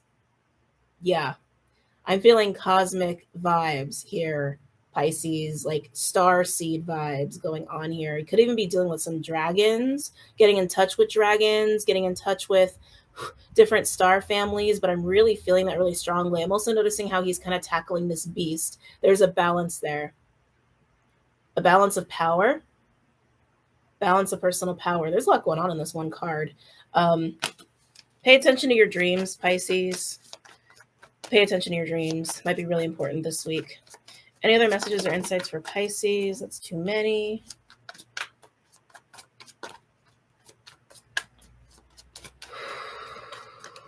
Yeah, I'm feeling like high frequency vibes here. I feel like I just got a wave of energy coming into my crown. Any other messages or insights for Pisces? 7 of Cups. I just keep hearing balance, balance, balance, balance, balance, balance. There's also a needing to balance fantasy and reality, Pisces. I feel like you're getting downloads. Yeah, I feel like you're getting downloads. I feel like you're getting influx of energy here. Balance, balance, balance, balance. Because dreams are important, right? Dreams, fantasies, desires, they're important, but a lot of times they're just straight up downloads that we need to pay attention to. And sometimes they can also be things that, yes, they can happen, but maybe unrealistic in the moment. Discern. I feel like you need to practice discernment with your downloads, to practice discernment with your intuition. That's honestly what I'm feeling with these 2 cards. And I normally don't feel that with this kind of combination, but that's what I feel. If you've been having any overwhelm or confusion, that is going away, but it's with balancing your worlds, the earthly realm and the non-physical realm. Balancing the two, balancing the two, balancing the two is going to help you discern what is coming through for you intuitively. Okay. Oh, any other messages or insights for Pisces? This is a different kind of read.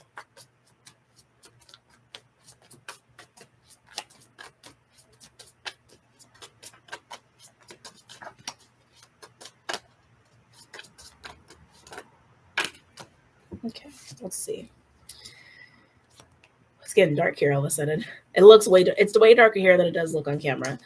All right, 5 of Swords. Ooh, Knight of Wands, 6 of Cups, Ace of Cups. Okay. I don't feel like this is you. It could be. So I'm going to explain this energy that I'm feeling here, but take it as it resonates, because some of you, this is someone coming into your energy field, all right? Five of Swords, Knight of Wands, Six of Pentacles, and the Ace of Cups. Their intentions are good. Their intentions are the Six of Pentacles and the Ace of Cups. That's a very giving energy. That's, hey, I feel something and I want to share it with you. I want to present it to you. I want to offer it to you. Do you want to reciprocate? Right? It's that kind of vibe. That Five of Swords, though, might not. It has good intentions, but even hell was paved in good intentions, right? Just saying. I don't like the Five of Swords. The Five of Swords is kind of like I'm not taking no for an answer. Back it up a little. You know, it's a little aggressive. And remember what I was saying about you earlier, like there's like a rising of power within you, like a kind of an HBIC energy of I can handle my business and I can keep my earthly life in order while I maintain my spiritual life. You got to strike a balance here. Some of you guys, this is you. Some of you, this is you. Some of you, this is someone you're dealing with, but it's somebody who is in a little bit of a aggressive, I'm not taking no for an answer, even though their intentions are really good. All right. So they might come off a little strong. They might not give off their intention. And Pisces, if this is you, you might not be giving off your intention very well. So keep that in mind here. And it could even be confusing the recipient a little bit. So just something to be aware of. Any other messages or insights for Pisces for the week? Wow. Page of Pentacles. Again, yeah, this person, whether this is you or somebody else, really good intentions. The Page of Pentacles is the friend card. At least for me, it's the friendship card. It's somebody who you can trust, somebody who's practical. It can also be like a new perspective or beginning and making some plans or even abundance. But this feels like an offer. This feels like an offer or approach. So if this is you, Pisces, you want to put something into action and you're very serious about it. You're very well intended by it, but you aren't taking no for an answer, and that might rub people the wrong way. So just be mindful. If you're receiving this, Pisces, this is an offer. This is an offer of friendship. This is an emotional offer, maybe even just coming straight from the heart. Could even be an offer of help and assistance here. And someone's very passionate about it, so passionate, they don't want to take no for an answer. Let's see what else comes through. Any other messages or insights for Pisces for the week?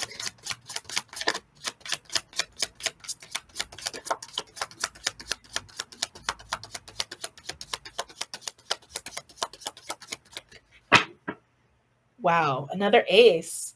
So you have the Ace of Cups and now you have the Ace of Swords. Underneath that, oh, Five of Wands and Three of Cups. Okay, see that five energy? The Five of Wands, the Five of Swords. It's like, it's just intense. It's intense. It's passionate. The Ace, oh, Jesus, sorry guys. The Ace of Swords, it's a light bulb moment about this situation.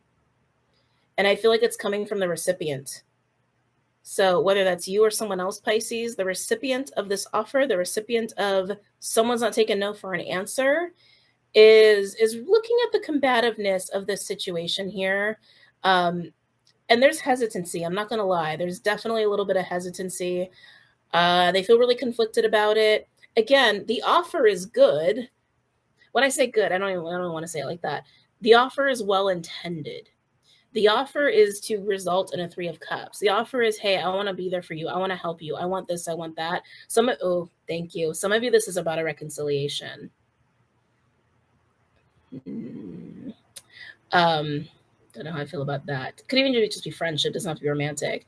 But yeah, whoever wants this, whoever's initiating this wants a reconciliation of some kind, a coming together that can be supportive and hopeful and reciprocal. But there's the Five of Swords and Five of Wands around it. That's desperation. I'm not taking no for an answer. It's persistent and maybe even inappropriately so, right? Just because we want something doesn't mean that we need to push for it so hard that it makes the other person uncomfortable, right? This is a free will decision on the part of the recipient. So is this the kind of energy you want to enter into, Pisces? If you're the recipient, if you're not the recipient, is this the kind of energy you want to present? Because it's really clear. The Five of Swords and Five of Wands are really clear how much this person who's initiating this wants this. Doesn't mean they should go about it like this, and doesn't mean they should get it either. It takes two to tango, right? Free will is kind of important here, but that's what's coming through. Not what I expected. Okay. All right, guys. I hope you really enjoyed this reading, and I hope you guys have a great week ahead and a great night, and I'll see you guys very soon, okay? Take care.